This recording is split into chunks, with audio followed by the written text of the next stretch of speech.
មកជួបជាមួយរឿងរ៉ាវដ៏ជក់ចិត្តមួយដែលចាប់ផ្ដើមឡើងជាមួយក្រុមក្មេងៗកំពុងលេងវាយគ្នាហើយក្មេងប្រុសម្នាក់បានតាំងខ្លួនជាគ្រូមន្តអាគមដ៏ខ្លាំងពូកែគេបានយកមែកឈើវីក្បាលក្មេងស្រីម្នាក់បន្ទាប់ពីនាងបានធ្វើពុតជាបិសាចដែលចាំតាមប្រមាញ់គ្រូមន្តអាគមពេលក្មេងស្រីនោះយំហើយសួរថាមកពីអ្វីបានជាគេវាយនាងមែនទែន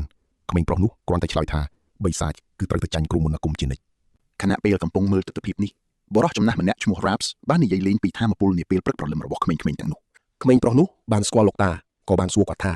តើមនុស្សម្នាក់អាចក្លាយជាគ្រូមន្តអាគមបានដោយរបៀបណាប៉ុន្តែ Raps បានបញ្យល់ថាមន្តអាគមមិនមែនបានមកពីការប្រាថ្នាចង់បានស្រួលៗនោះទេតាមសម្ដីគាត់គ្រូមន្តអាគមគឺជាវណ្ណៈខ្ពស់បំផុតក្នុងសង្គមពួកគេគឺជាអ្នកក្លាហានដ៏ខ្ពង់ខ្ពស់ដែលមានអំណាចមន្តអាគមត្បិតតែពួកគេបានទទួលមរតកបន្តពីបុព្វបុរសរបស់ពួកគេគាត់បានប្រាប់ក្មេងៗថាជាអកុសលពួកគេមិនអាចក្លាយជាចំណែកនៃពិភពលោកដ៏អស្ចារ្យនោះបានឡើយនៅក្បែរនោះអ្នកភូមិម្នាក់បានឮការសន្ទនាក៏បានស្ដីបន្ទោសរាប់ដែលនិយាយត្រង់ពេកបន្ទាប់មកគេក៏បានបង្វែរប្រធានបទទៅនិយាយពីពាក្យចោះចាំអារ៉ាមគួរឲ្យខ្លាចអំពីបិសាច Raps បានបញ្ជាក់ថាព័ត៌មាននោះជាការពិតដោយប្រាប់ថាមានបុរសម្នាក់ឈ្មោះ Rob បានជួបសត្វសាហាវនោះនៅមាត់ច្រកចូលភូមិកាលពីយប់មិញសត្វនោះត្រូវបានគេពណ៌នាថាជាខ្លារខិនដ៏ធំប៉ុនផ្ទះនិងហ៊ុំព័ទ្ធដោយស្រមោលខ្មៅងងឹតបំផុតទោះបីជាមានខុសថ្នាក់ក៏ដោយ Raps បានប្រាប់បុរសនោះកុំឲ្យស្លន់ស្លោឥឡូវមេភូមិកំពុងធ្វើដំណើរទៅទីក្រុងដើម្បីជួលគ្រូមន្តអាគមមកកម្ចាត់វាហើយម្ដាយរបស់ក្មេងស្រីមានអារម្មណ៍ធូរស្រាលក្រោយឮដំណឹងនេះគាត់បានប្រាប់កូនស្រីថាត្រូវតែនៅឲ្យឆ្ងាយពីព្រៃមួយរយៈសិន Raps បានបន្ថែមការព្រមានចុងក្រោយថាបើគ្មានគ្រូមន្តអាគមទេការសម្លាប់បិសាចបែបនេះគឺជារឿងមិនអាចទៅរួចឡើយពេលដែលអ្នកភូមិកំពុងដើរសួរនាំថាតើមនុស្សគ្រប់គ្នាត្រូវបានគេព្រមានអស់ហើយឬនៅគេក៏បានសួរជាពិសេសពីអ្នកគង្វាលគោដែលរស់នៅលើភ្នំ High Sea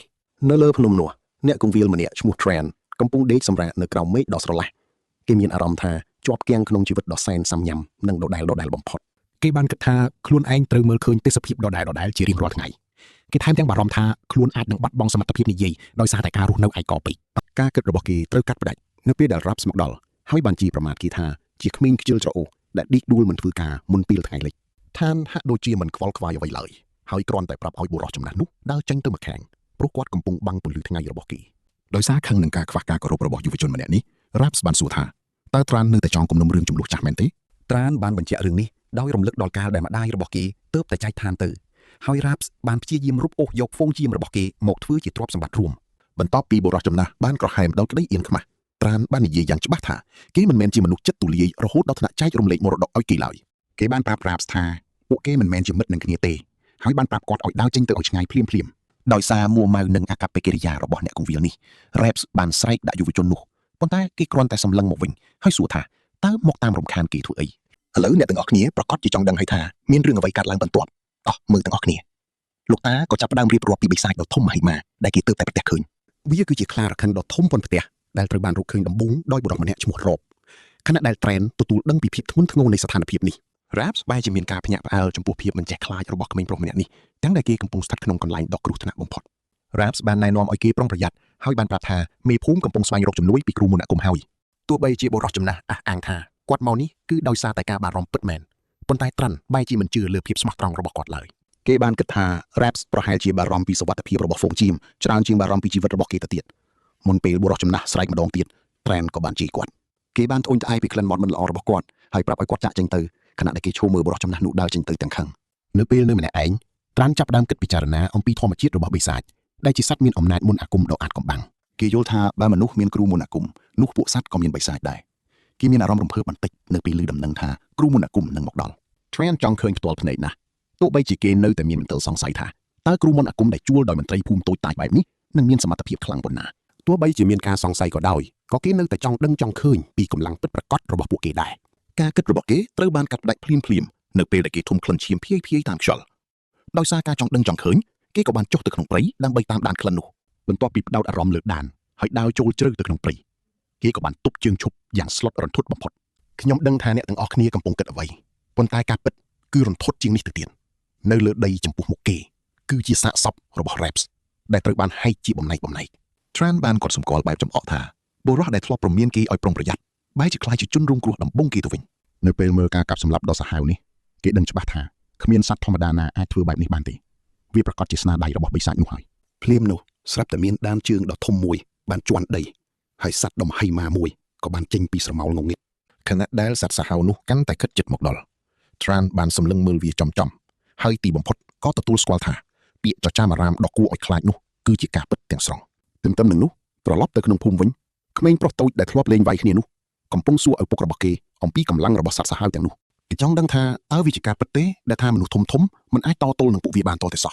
អ្នកនិងខ្ញុំទើបតែបានឃើញការចាប់ផ្ដើមនៃសាច់រឿងដ៏ជក់ចិត្តនេះឪពុករបស់គេបានបញ្ជាក់ពីអំណាចដ៏គួរឲ្យខ្លាចរបស់វាដោយពន្យល់ថាមនុស្សធម្មតាណាដែលព្យាយាមតទល់នឹងត្រូវស្លាប់ដោយគ្មានសាកសពសម្រាប់កប់ឡើយមកនេះខ្ញុំនឹងនាំអ្នកទាំងអស់គ្នាទៅមើលរឿងរ៉ាវក្មេងប្រុសម្នាក់ដែលឪពុករបស់គាត់ប្រាប់ថាគ្រូមន្តអាគមក្នុងភូមិគឺជាអ្នកដោះស្រាយគ្រប់យ៉ាងឪពុករបស់គាត់ជឿជាក់ថាគ្រូមន្តអាគមគ្មានថ្ងៃចាញ់ឡើយព្រោះពួកគេកើតមកជាមួយដងខ្លួនដ៏វិសេសវិសាលដែលមានមន្តអាគមតាំងពីកំណើតពួកគេអាចសម្លាប់បិសាចបានត្រឹមតែសម្ដីមួយម៉ាត់ប៉ុណ្ណោះភ្លាមនោះនៅពេលដែលបិសាចស្ទុះមករកគាត់ត្រែនក៏បានសម្លឹងចំភ្នែកវាគាត់បានបញ្ជាយ៉ាងម៉ឺងម៉ាត់ឲ្យវាស្លាប់ភ្លាមបន្ទាប់ពីឮពាក្យបញ្ជាបិសាចនោះក៏បានដកថយក្រោយវិញបង្កើតជាគម្លាតខ្លះរវាងវានិងគាត់ខណៈដែលអ្នកគង្វាលរូបនេះបញ្ចេញនៅអូរ៉ាចម្លែកមកបិសាចក៏ចាប់ផ្ដើមខឹងសម្បាចំណែកត្រាន់វិញក៏ចាប់ផ្ដើមសង្ស័យលើសមត្ថភាពខ្លួនឯងដែរគាត់ព្យាយាមបញ្ជាឲ្យវាឈប់ម្ដងទៀតនៅពេលវាបំរុងនឹងស្ទុះមកប៉ុន្តែគាត់សង្កេតឃើញថាវាគ្រាន់តែតាក់ជើងថយក្រោយបានតែមួយផ្លេតប៉ុណ្ណោះគាត់យល់ថាខ្លួនឯងមិនអាចសម្លាប់វាដោយពាក្យសម្ដីបានឡើយហើយថែមទាំងខឹងខ្លួនឯងដែលសូម្បីតែធ្វើឲ្យវាឈរនៅស្ងៀមក៏ធ្វើមិនបានដែរបិសាចបានវាយប្រហារមកម្ដងទៀតប៉ុន្តែត្រានអាចគេចផុតយ៉ាងលឿនរួចក៏ទៅឈរនៅម្ខាងដើម្បីមើលបិសាចនោះវាខុសគោលដៅបន្ទាប់ពីរៀបផែនការរួចត្រែនបានលូកដៃទៅក្នុងអាវដើម្បីដកដុំថ្មមួយចេញមករួចនិយាយថាគាត់គួរតែប្រើជំនាញជាអ្នកគង្វាលវិញល្អជាងនៅពេលបិសាចបំរុងនឹងស្ទុះមកម្ដងទៀតគាត់បានបញ្ជាឲ្យដុំថ្មនោះរឹងមាំបំផុតរួចដាក់វាចូលទៅក្នុងខ្សែយួររបស់គាត់ឲ្យដុំថ្មរឹងមាំបំផុតរួចដាក់វាចូលក្នុងខ្សែយួរចាំមើលចុះភ្នែកគាត់ប្រែជាពណ៌មាសរួចបញ្ជាឲ្យវាបង្កើនល្បឿនឲ្យខ្លាំងបំផុតគាត់បានឈានជើងទៅមុខរួចក្រវីខ្សែយួរនោះឲ្យដុំថ្មហោះទៅទម្លុះគោលដៅនៅខាងមុខដុំថ្មនោះហោះទៅក្នុងល្បឿនយ៉ាងលឿនសឹងតែអាចទម្លុះរបាំងសម្លេងបានទៅហើយវាហោះលឿនខ្លាំងរហូតដល់បិសាចគេចមិនផុតឡើយដុំថ្មបានហោះកាត់ត្រចៀកវាឮសូរតែសម្លេងខ្យល់រួចបិសាចក៏ចាប់ផ្ដើមវាយប្រហារជាលើកចុងក្រោយបិសាចបានបើកមាត់វាយប្រហារយ៉ាងសាហាវប៉ុន្តែត្រាន់នៅតែស្ងប់ស្ងាត់ព្រោះគាត់ដឹងថាវាពិតជាកំពុងតែចង់ខំក្បាលរបស់គាត់មែនរំពេចនោះដុំថ្មដែលគាត់គប់ក៏ឈប់ងក់នៅកណ្ដាលអាកាសរួចក៏វិលមកបោកផ្ទៃក្បាលបិសាចពីខាងក្រោយយ៉ាងពេញទំហឹងតែម្ដងក្បាលរបស់វាបែកខ្ទេចគ្មានសល់ខណៈឈរមើលសាកសពដែលគ្មានវិញ្ញាណនោះត្រែនក៏គិតថានេះជាលើកដំបូងហើយដែលគាត់ប្រើក្បាច់នេះគាត់រអ៊ូទាំថាអ្នកភូមិធ្វើឲ្យគាត់ហត់ខ្លាំងពេករួចក៏គិតចង់ក៏វែងសាកសពបិសាចនេះចោលក្នុងជ្រលងភ្នំក្បែរនោះឲ្យបាត់ទៅប៉ុន្តែតាមពិតទៅត្រានគឺជាគ្រូមន្តអាគមម្នាក់គាត់បានដឹងពីសមត្ថភាពពិសេសរបស់ខ្លួនតាំងពី8ឆ្នាំមុនមកម្លេះកាលនោះគាត់មានអាយុត្រឹមតែ10ឆ្នាំប៉ុណ្ណោះហើយគាត់បានរកឃើញថាខ្លួនឯងអាចធ្វើឲ្យឈើមូលដ៏ធ្ងន់អណ្ដែតបានយ៉ាងងាយគាត់បានហៅម្ដាយឲ្យមកមើលពីរបៀបដែលគាត់អាចបញ្ជាខ្យល់និងបង្កើតភ្លើងបានយ៉ាងរំភើបបំផុតប៉ុន្តែម្ដាយរបស់គាត់បែរជាស្រែកឲ្យគាត់បញ្ឈប់ភ្លាមដែលជាលើកដំបូងដែលគាត់ឃើញម្ដាយខឹងសម្បាខ្លាំងបែបនេះអ្នកទាំងអស់គ្នាច្បាស់ជាឆ្ងល់ដូចខ្ញុំមែនទេម្ដាយគាត់ក៏ហៅគាត់មកនិយាយរឿងសំខាន់បំផុតមួយដើម្បីឲ្យគាត់បានយល់គាត់សួរថាកូនចង់រស់នៅជាមួយគាត់យូរដែរទេហើយនៅពេលកូនយល់ព្រមគាត់ក៏បានឲ្យកូនសន្យាថានឹងឈប់ប្រើមន្តអាគមទៀតគាត់បានរំលឹកកូនពីពួកអភិជននិងអ្នកក្លាហានដោយពន្យល់ថាទោះបីជាអ្នកមានមន្តអាគមហៅថាគ្រូធ្មប់មែនប៉ុន្តែប្រភពដើមគឺខុសគ្នាពួកអភិជនគឺជាកូនចៅរបស់ព្រះដែលគេស្គាល់ថាជា Fry An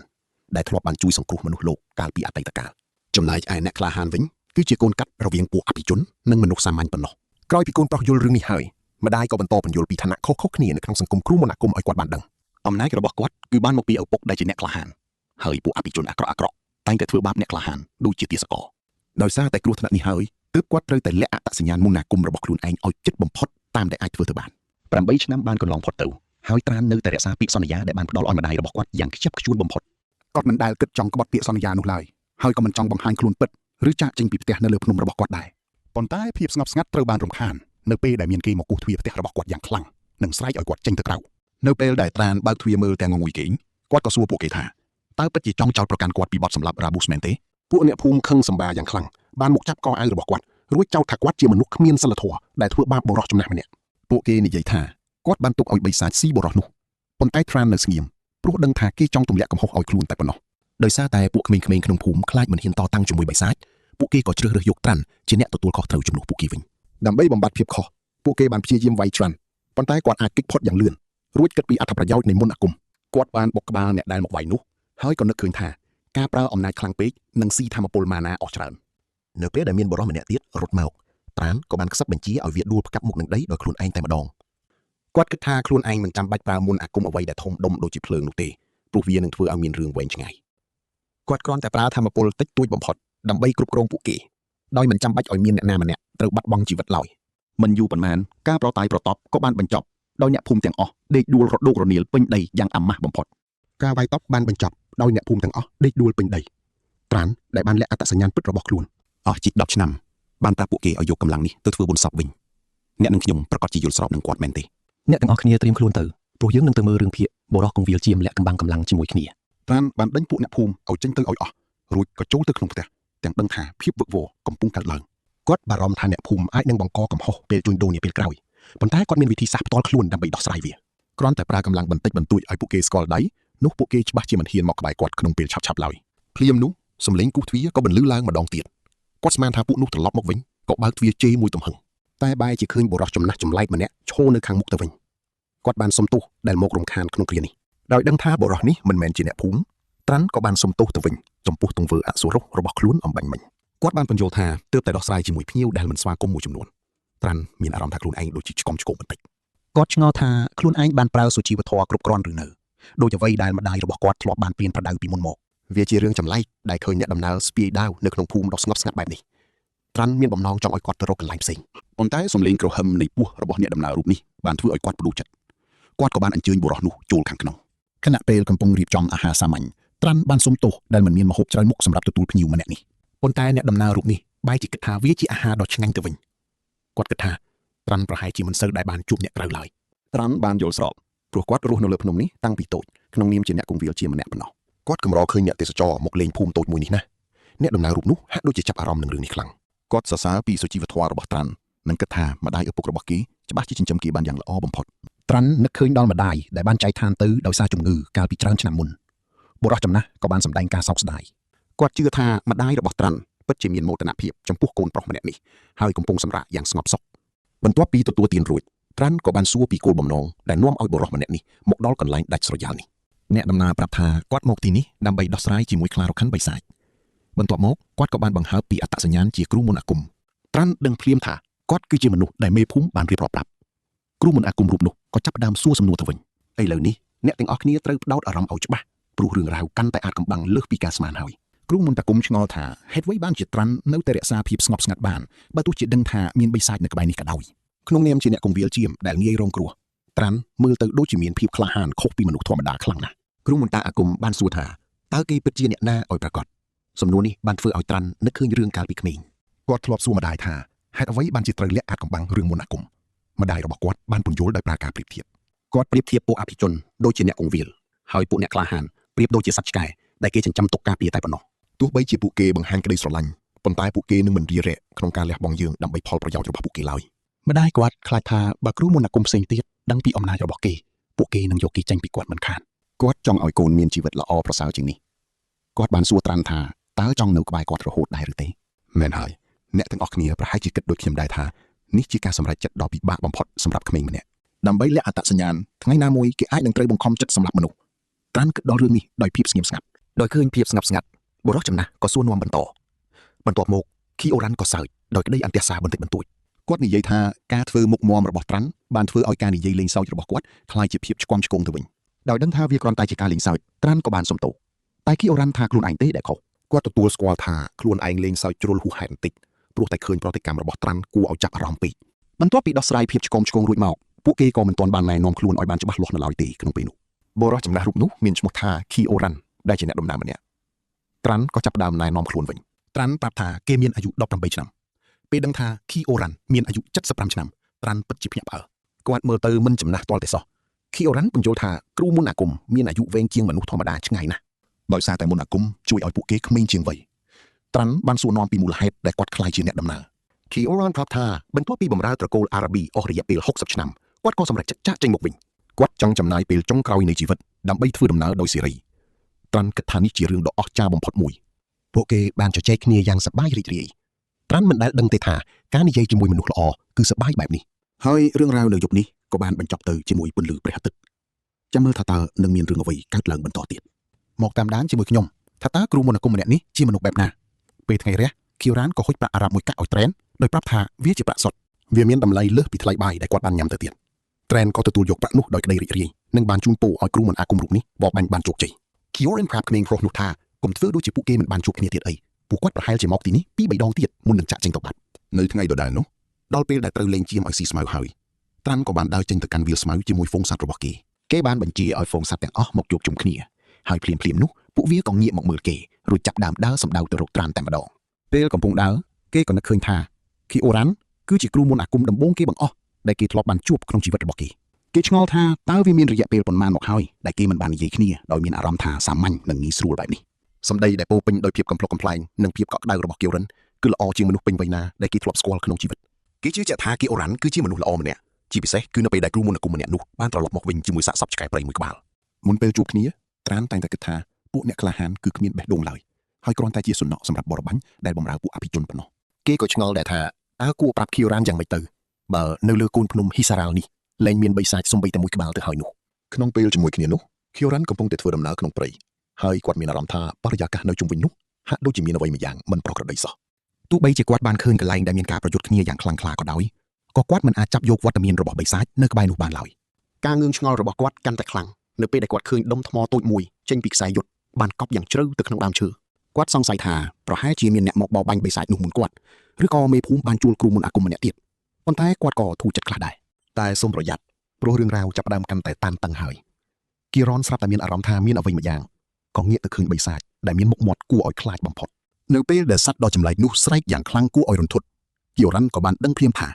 វាគឺជាវិញ្ញាណសងសឹកឬ Wraith នោះឯងគាត់បានលោតថយក្រោយយ៉ាងលឿនដើម្បីគេចពីការវាយប្រហារខណៈដែលគាត់ដឹងថាបិសាចនឹងក្លាយជាវិញ្ញាណសងសឹកប្រសិនបើម៉ាណាមិនត្រូវបានស្រូបយកវានឹងកើតឡើងប្រសិនបើថាមពលម៉ាណារបស់វាមិនត្រូវបានស្រូបយកត្រឹមត្រូវអ្នកប្រមាញ់អាជីពទាំងអស់ច្បាស់ជាដឹងពីច្បាប់មូលដ្ឋានដ៏សំខាន់មួយនេះគីរ៉ាន់សន្និដ្ឋានថាអ្នកដែលសម្លាប់បិសាចនេះច្បាស់ជាគ្រូមន្តអាគមប៉ុន្តែគាត់មិនដឹងថាអ្នកនោះគ្រាន់តែមិនដឹងរឿងឬមានបំណងអាក្រក់ឡើយគាត់គិតថាអ្នកក្លាហានកម្រិតទាបច្បាស់ជាគ្មានសមត្ថភាពអាចសម្លាប់បិសាចបែបនេះបានឡើយប៉ុន្តែទោះបីជាយ៉ាងណាគាត់ត្រូវតែបំផ្លាញវិញ្ញាណនេះចោលគីអូរ៉ាន់បានយាធ្នូដែលធ្វើពីភ្លេចបន្ទោហើយបាញ់ព្រួយមន្តអាគមចេញទៅភ្លាមប៉ុន្តែការវាយប្រហារនោះបែរជារលាយបាត់នៅពេលប៉ះនឹងបិសាចវាមើលទៅហាក់ដូចជាថាមពលម៉ាណារបស់បិសាចនោះខ្លាំងជាងថាមពលរបស់គាត់ឆ្ងាយណាស់ស្រាប់តែបិសាចនោះក៏បានលិចចូលទៅក្នុងដីបាត់ទៅខណៈដែលគីអូរ៉ាន់កំពុងព្យាយាមទាយពីចលនាបន្ទាប់របស់វាបិសាចនោះក៏លិចចេញពីស្រមោលរបស់គាត់ហើយបានវាយប្រហារចំដៃរហូតដល់ចេញឈាមគីអូរ៉ាន់ដឹងភ្លាមថានេះគឺជាកម្រិតនៃការប្រយុទ្ធដែលអ្នកក្លាហានធម្មតាមិនអាចទប់ទល់បានឡើយសូម្បីតែពួកអភិជនជាន់ខ្ពស់ក៏ពិបាកនឹងឈ្នះដែរនៅពេលដែលគាត់ត្រូវបានគេវាយឲ្យខ្ទាតថយក្រោយគាត់ហាក់ដូចជាមិនចង់ជឿសោះថានឹងបានមកជួបនឹងវិញ្ញាណសងសឹកដ៏ខ្លាំងក្លាបែបនេះក្នុងភូមិដាច់ស្រយាលបិសាចនោះចាប់ផ្ដើមបង្វិលខ្លួនរបស់វាហើយប្រែក្លាយទៅជាទម្រង់ថ្មីមួយដែលមានរូបរាងគួរឲ្យខ្ពើមរអើមនិងគួរឲ្យរន្ធត់ជាងមុនទៅទៀតដោយដឹងថាខ្លួនឯងប្រហែលជាត្រូវស្លាប់នៅទីនេះគីអូរ៉ាន់ក៏សម្រេចចិត្តថានឹងមិនចោះចាញ់ឡើយបើទោះបីជាត្រូវស្លាប់ក៏ត្រូវសម្លាប់វាឲ្យបានដែរគាត់បានប្រមូលថាមពលម៉ាណាទាំងអស់ដែលមានមកទុកក្នុងដៃរបស់គាត់ដើម្បីត្រៀមវាយសម្រុកជាចុងក្រោយនៅពេលដែលបិសាចនោះលោតចូលមកនៅពេលដែលពួកគេហៀបនឹងប៉ះគ្នាស្រាប់តែមានវត្ថុភ្លឺចែងចាំងមួយហោះចេញពីព្រៃយ៉ាងលឿនវាគឺជាដុំថ្មមួយដែលបាញ់ចំបិសាចយ៉ាងខ្លាំងគីអូរ៉ាន់ភាំងស្មារតីជាខ្លាំងនៅពេលដែលឃើញបិសាចដ៏ខ្លាំងក្លានោះដួលទៅលើដីភ្លាមខណៈដែលត្រានក៏ដើរចូលមកសួរនាំគាត់ថាមានរឿងអ្វីកើតឡើងអ្នកនឹងខ្ញុំប្រហែលជាមិននឹកស្មានដល់ឡើយថាក្មេងខ្វៀលជាម្នាក់នេះជាអ្នកជួយសង្គ្រោះគាត់គីរ៉ននិយាយថាការលេចមុខរបស់គេគឺគួរឲ្យភ្ញាក់ផ្អើលខ្លាំងណាស់ដោយដឹងពីការពិតគីអូរ៉ាន់ក៏បានសួរទៅកាន់ក្មេងប្រុសនោះថាហេតុអីបានជាគេលាក់បាំងការពិតដែលថាគេគឺជាគ្រូមន្តអាគមដ៏ខ្លាំងម្នាក់បែបនេះមុនពេលត្រានអាចឆ្លើយបានគីរ៉នក៏បដូរសំណួរវិញថាហេតុអ្វីបានជាក្មេងម្នាក់នេះសុខចិត្តជួយសង្គ្រោះគាត់ទាំងដែលគេអាចដើរចេញទៅបាត់ក៏បានដោយនឹកឃើញដល់យប់ដែលគីអូរ៉ានបានយកសាកសពឆ្កែព្រៃមកឲ្យត្រានក៏ឆ្លើយយ៉ាងសាមញ្ញថាមូលហេតុរបស់គេគឺគ្មានអ្វីធំដុំនោះឡើយគេបានរំលឹកគ្រូមន្តអាគមរូបនោះថាជាមួយនឹងសមត្ថភាពដ៏ខ្លាំងក្លាបែបនេះគាត់ពិតជាអាចរស់នៅកន្លែងផ្សេងបានយ៉ាងសុខស្រួលជាមិនខានគីអូរ៉ានធ្លាប់បាននិយាយថាអ្នកភូមិគឺគួរឲ្យអាណិតណាស់ព្រោះអ្នកដែលរស់នៅតំបន់ដាច់ស្រយាលតែងតែរស់នៅទាំងភ័យខ្លាចដោយគ្មានអ្នកការពារទោះបីជា Trend លើកឡើងថាវាមិនមែនជាការទទួលខុសត្រូវរបស់គាត់ក៏ដោយក៏គីអូរ៉ាននៅតែទទូចថាគ្រូមន្តអាគមត្រូវតែការពារអ្នកទុនខ្សោយគាត់បានលើកឡើងថាអ្នកដែលរស់នៅតាមព្រំដែនដាច់ស្រយាលត្រូវចំណាយពេលពេញមួយជីវិតរស់នៅទាំងញ័ររន្ធត់ដោយសារគ្មានអ្នកការពារពិតប្រាកដទោះបីជា Trend ប្រកាសថាវាមិនមែនជាបន្ទុករបស់គាត់ប៉ុន្តែគីអូរ៉ាននៅតែប្រកាន់ជំហរថាគ្រូមន្តអាគមដែលទទួលបានធម៌ពលពីព្រះត្រូវតែមានមោទនភាពការការពារអ្នកដែលគ្មានទីពឹងគឺជាកាតព្វកិច្ចដ៏ខ្ពង់ខ្ពស់បំផុតទោះជាយ៉ាងណាគាត់ក៏ទទួលស្គាល់ថាមិនមែនគ្រូមន្តអាគមគ្រប់រូបសុទ្ធតែគិតបែបនេះឡើយមនុស្សម្នាក់តែងតែជ្រើសរើសផ្លូវដើររៀងខ្លួននៅពេលដែលបិសាចនោះក្រោកឈរឡើងម្ដងទៀតគីអូរ៉ានក៏ញញឹមប៉ុន្តែទឹកមុខក៏ប្រែជាមើងម៉ាត់ភ្លាមគាត់បានព្រមមាន Trend ថាបិសាចមួយនេះគឺខ្លាំងហួសពីកម្រិតរបស់ពួកគេហើយមានតែពួកអភិជនពិតប្រាកដប៉ុណ្ណោះទើបអាចតតាំងជាមួយវាបានគាត់បានជំរុញឲ្យក្មេងប្រុសនោះរត់ទៅរកមេភូមិជាបន្ទាន់ដើម្បីរៀបចំការជន្លិះអ្នកស្រុកហើយទុកឲ្យគាត់ជាអ្នកទប់ទល់នៅទីនេះតែម្នាក់ឯងជឿខ្ញុំចុះបងប្អូនទាំងអស់គ្នាវគ្គបន្ទាប់នឹងកាន់តែជក់ចិត្តជាងនេះទៅទៀតកុំភ្លេចតាមដានជាមួយខ្ញុំនៅវីដេអូក្រោយណាត្រៀមខ្លួនចុះ អ្នកនឹងខ្ញុំនឹងឃើញវីរបុរសថ្មីម្នាក់ទោះ Kieran និយាយក្លាហានមែនតែក្នុងចិត្តគាត់បារម្ភថានឹងទ្រាំបានយូរប៉ុណ្ណាត្រានប្រាប់យ៉ាងស្ងប់ស្ងាត់ថាកុំបារម្ភអីបើការវាយប្រហារមុននេះត្រូវគោលដៅម្ល៉េះគ្រប់យ៉ាងចប់បាត់ទៅហើយ Kieran ឆ្ងល់យ៉ាងខ្លាំងហើយក៏គិតថាតើក្មេងប្រុសនេះកំពុងលាក់បាំងកម្លាំងពិតមែនទេដំបូងឡើយគាត់មិនជឿថាអ្នកក្លាហានវ័យក្មេងម្នាក់ដែលរស់នៅក្នុងព្រៃភ្នំអាចកម្ចាត់បិសាចដែលសំបីតែពួកអភិជនក៏ពិបាកទប់ទល់ប៉ុន្តែចាំមើលឲ្យច្បាស់ត្រង់នេះហើយដែល Kieran ចាប់ផ្ដើមដឹងថាគាត់មិនមែនគ្រាន់តែកំពុងឃើញការជួបគ្នាដោយចៃដន្យនៅក្នុងភូមិដាច់ស្រយាលនោះទេផ្ទុយទៅវិញគាត់មានអារម្មណ៍ថាខ្លួនឯងកំពុងឃើញផ្ទាល់ភ្នែកនៅការលេចឡើងនៃមហាកំពូលគ្រូមុនអាគមដែលនឹងផ្លាស់ប្ដូរពិភពលោក Trent ឈរយ៉ាងរឹងមាំនៅមុខបិសាចនោះរួចនិយាយថាគីចោះសាកល្បងសមត្ថភាពពិតរបស់ខ្លួនឯងឲ្យអស់ពីលទ្ធភាពទោះបីជាក្មេងនេះមានដុងខ្លាំងមែនតែ Kieran មិនអាចទុកឲ្យគេប្រយុទ្ធម្នាក់ឯងឡើយព្រោះសត្រូវនេះសាហាវពេកអ្នកឃើញដូចខ្ញុំដែរទេស្រាប់តែបិសាចនោះស្ទុះមកយ៉ាងលឿនប៉ុន្តែភ្លាមនោះមានការវាយប្រហារដ៏លឿនដូចផ្លេចបន្ទោបានបោកបិសាចនោះឲ្យខ្ទាតទៅឆ្ងាយ Kieran សឹងតែមើលមិនទាន់រហូតដឹងខ្លួនថាគាត់កំពុងคล้ายជាអ្នករំខានទៅវិញទេពេលនេះគាត់យល់ថាតួនាទីថ្មីរបស់គាត់គឺជួយគ្រប់គ្រងដល់ក្មេងគង្វាលម្នាក់នេះឲ្យបញ្ចេញសមត្ថភាពឲ្យអស់ពីខ្លួនចំណែក Trent វិញបានបើកការវាយប្រហារឥតឈប់ឈរទៅលើអាបិសាចនោះទោះជាគេមានល្បឿនលឿនមែនតែស្ថានភាពចាប់ផ្ដើមពិបាកព្រោះការវាយដោយកម្លាំងបាយហាក់ដូចជាគ្មានឥទ្ធិពលអ្វីទាល់តែសោះទៅលើខ្លួនប្រាណរបស់វា Kieran ស្រែកប្រាប់ភ្លាមថាគ្រាន់តែវាយដោយដៃទៅទេគឺមិនអាចកម្ចាត់បិសាចប្រភេទនេះបានឡើយពេលត្រានសួររកវិធីផ្សេងដើម្បីសម្លាប់វាបរិះចំណាស់ក៏បានបង្រៀនគេឲ្យប្រើមន្តអាគមធាតុដូចជាភ្លេចបន្ទោឬភ្លើងធ្វើតាមការណែនាំភ្នែករបស់ត្រានចាប់ផ្ដើមភ្លឺឡើងហើយគេក៏បង្កើតអណ្ដាតភ្លើងប៉ុន្តែភ្លើងនោះបែរជាផ្លាតចេញពីស្បែកបិសាចដោយមិនបង្ករបួសអ្វីបន្តិចសោះការបរាជ័យនេះធ្វើឲ្យ Kieran ភ្ញាក់ផ្អើលយ៉ាងខ្លាំងគាត់ដឹងថាត្រានហាក់ដូចជាខ្វះចំណេះដឹងមូលដ្ឋានគ្រឹះរបស់គ្រូមន្តអាគមពោលគឺច្បាប់នៃការប្រើធាតុគីមីដើម្បីឲ្យមន្តអាគមមានប្រសិទ្ធភាពលើសត្រូវវាបានបង្ហាញយ៉ាងច្បាស់ថាទោះជាត្រានសម្លាប់បិសាចបានមែនតែភាពមិនដឹងរបស់គេធ្វើឲ្យវាคล้ายជាវិញ្ញាណកំណាចទៅវិញគាត់សន្និដ្ឋានថាក្មេងនេះប្រហែលជាមិនដែលស្រូបយកម៉ាណាពីមុនមកទេទោះបីជាគាត់ហួចចិត្តនឹងភាពល្ងងខ្លៅរបស់ឋានតែគាត់នៅតែស្ញប់ស្ញែងនឹងកម្លាំងដ៏មហិមារបស់គេគាត់ក៏បង្រៀនគេបន្តទៀតថាមិនត្រូវគ្រាន់តែបង្កាត់ភ្លើងលេងទេគឺត្រូវបញ្ចេញវាទៅចំគោលដៅត្រាន់ក៏ប្រមូលស្មារតីវិញយ៉ាងលឿនរួចចាប់ដើមបញ្ចូលធាតុភ្លើងទៅក្នុងដៃរបស់គេ Kieran គិតក្នុងចិត្តថាការបង្កើតភ្លើងគឺងាយស្រួលសម្រាប់គ្រូមន្តអាគមតែការគ្រប់គ្រងវាត្រូវការការហ្វឹកហាត់យូរណាស់ប៉ុន្តែត្រាន់បែរជាអាចធ្វើបានភ្លាមតែម្ដងដោយអណ្ដាតភ្លើងដ៏ខ្លាំងក្លានៅក្នុងដៃក្មេងប្រុសនេះបានបោះវាទៅលើអាបិសាចនោះការផ្ទុះដ៏ខ្លាំងក្លាបានធ្វើឲ្យបិសាចនោះស្រែកយ៉ាងឈឺចាប់ពេលកំពុងត្រូវភ្លើងឆេះ Kieran ប្រាប់ត្រាន់ឲ្យផ្ដោតអារម្មណ៍ហើយបន្តបញ្ចូលម៉ាណាទៅក្នុងមន្តអាគមដើម្បីកុំឲ្យភ្លើងរលត់រហូតដល់បិសាចនោះคล้ายជាផេះនៅពេល Trent បង្កើនកម្លាំងម៉ាណារបស់គេភ្នែករបស់គេក៏បញ្ចេញពន្លឺពណ៌ឥន្ធនូហើយអណ្ដាតភ្លើងក៏កាន់តែសាហាវខ្លាំងឡើងក្រោយការប្រយុទ្ធចប់ Kieran ស្ទើរតែមិនជឿថាពួកគេអាចឈ្នះបានគាត់គិតពីភាពមិនគួរឲ្យជឿនៃរឿងនេះព្រោះជាធម្មតាវាត្រូវការកម្លាំងពួកអភិជនទើបអាចតតាំងនឹងបិសាចនេះបានតែពេលនេះក្មេងគង្វាលភ្នំម្នាក់បែរជាកម្ចាត់វាបាននៅពេល Trent សួរថាតើគ្រប់យ៉ាងចប់ហើយឬនៅ Kieran ប្រាប់ថាដើម្បីកុំឲ្យមានបិសាចលេចឡើងម្ដងទៀតគេត្រូវតែស្រូបយកម៉ាណារបស់បិសាចនោះគាត់ប្រាប់ឲ្យក្មេងប្រុសស្រមៃថាខ្លួនឯងកំពុងទាញយកអ្វីមួយយ៉ាងចូលក្នុងខ្លួននៅពេលត្រាន់ដាក់ដៃលើសាកសពបិសាចពន្លឺពណ៌បៃតងបានហូរចូលក្នុងបាតដៃរបស់គេហើយរត់ពេញរាងកាយនៅពេលត្រាន់ចាប់ផ្ដើមញ័រខ្លួនដោយសារអារម្មណ៍នេះ Kieran និយាយថាគេនឹងមានអារម្មណ៍ស្រស់ស្រាយប្លែកខ្លាំងមិនធ្លាប់មានសូម្បីតែបានឃើញផ្ទាល់ភ្នែកហើយក៏ដោយក៏បរោះចំណាស់រូបនេះនៅតែមិនចង់ជឿថានេះគឺជាលើកដំបូងដែលត្រាន់ស្រូបយកម៉ាណាគាត់បញ្យល់ថាជាធម្មតាម៉ាណារីកលូតលាស់យឺតទៅតាមអាយុប៉ុន្តែវិធីដែលលឿនបំផុតដើម្បីបង្កើនកម្លាំងគឺដណ្ដើមយកវាពីពួកគ្រូមន្ត្រាគុំដែលចាញ់ឬពីពួកបិសាចដោយសារនេះជាលើកទី1របស់គេ Kieran ដឹងភ្លាមថាសមត្ថភាពពីកំណើតរបស់ក្មេងនេះគឺស្ថិតក្នុងកម្រិតខុសគ្នាស្រឡះតែម្ដងដែលធ្វើឲ្យគាត់ជឿថា Trent ច្បាស់ជាមានឈាមជ័រអភិជនដោយក្តីគោរពយ៉ាងខ្លាំង Kieran អោនក្បាលហើយសុំទោសចំពោះការមិនសមរម្យពីមុនរួចសួរថាតើក្មេងប្រុសនេះជាកូនចៅអភិជនត្រកូលណាប៉ុន្តែ Trent គ្រាន់តែប្រាប់ឲ្យគាត់បារម្ភពីរឿងជូតឈាមចេញពីខ្លួនឲ្យអស់សិនទៅនៅពេលចូលដល់ក្នុងផ្ទះវិញ Kieran អង្គុយចុះទាំងមានរបួសរុំដោយបងរុំគាត់មានអារម្មណ៍ខ្មាស់អៀនខ្លាំងចំពោះទង្វើកន្លងមកហើយសុំទោសម្ដងហើយម្ដងទៀតចំពោះការខ្វះសិលធម៌របស់គាត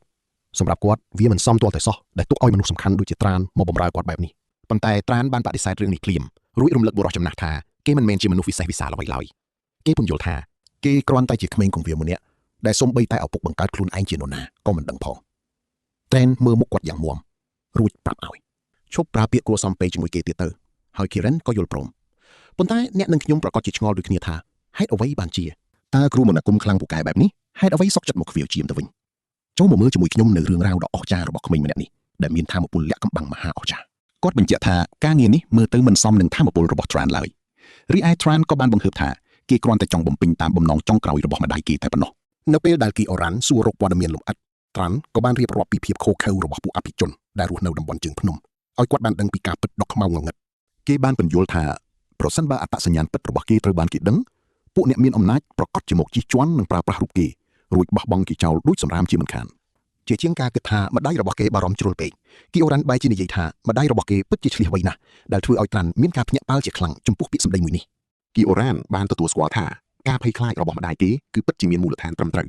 គាត់ដឹងច្បាស់ថាថាមពលដ៏មោហិមាជារឿយៗតែងតែនាំមកនូវចំនួននិងការបង្ហូរឈាមគាត់បាននឹកឃើញដល់សង្គ្រាមដ៏បំផ្លិចបំផ្លាញមួយដែលបានកើតឡើងកាលពីប្រហែល20ឆ្នាំមុនរវាងគ្រួសារអារ៉ាបៀនដែលគាត់ធ្លាប់បម្រើនិងមហាត្រកូលដ៏មានអំណាចឈ្មោះ Zaha ចំនួនអ្នកស្លាប់និងរបួសនៅក្នុងសង្គ្រាមនោះគឺពិតជាគួរឲ្យរន្ធត់ខ្លាំងណាស់ក្នុងចំណោមអ្នកក្លាហាននៃត្រកូលអារីបៀនទាំងអស់គឺមានការបាត់បង់ជីវិតជាច្រើនឥតកណនាក្នុងចំណោមអ្នកក្លាហាន 3000 នាក់មានជាង 900 នាក់ត្រូវបានសម្លាប់ក្នុងសមរភូមិនេះមានន័យថាកម្លាំងចិត្ត1/3របស់ពួកគេត្រូវបានកំទេចចោលក្នុងពេលតែមួយ Kieran បានរៀបរាប់ទាំងក្តីកង្វល់ថាមនុស្សដែលគាត់ស្រឡាញ់ទាំងអស់សុទ្ធតែបានបាត់បង់ជីវិតរួមទាំងមិត្តភ័ក្តិឈ្មោះ Denver ក៏ដូចជាភរិយានិងកូនប្រុសរបស់គាត់ផងដែរពួកគាត់ទាំងអស់ត្រូវបានសម្លាប់ដោយត្រកូល Zaha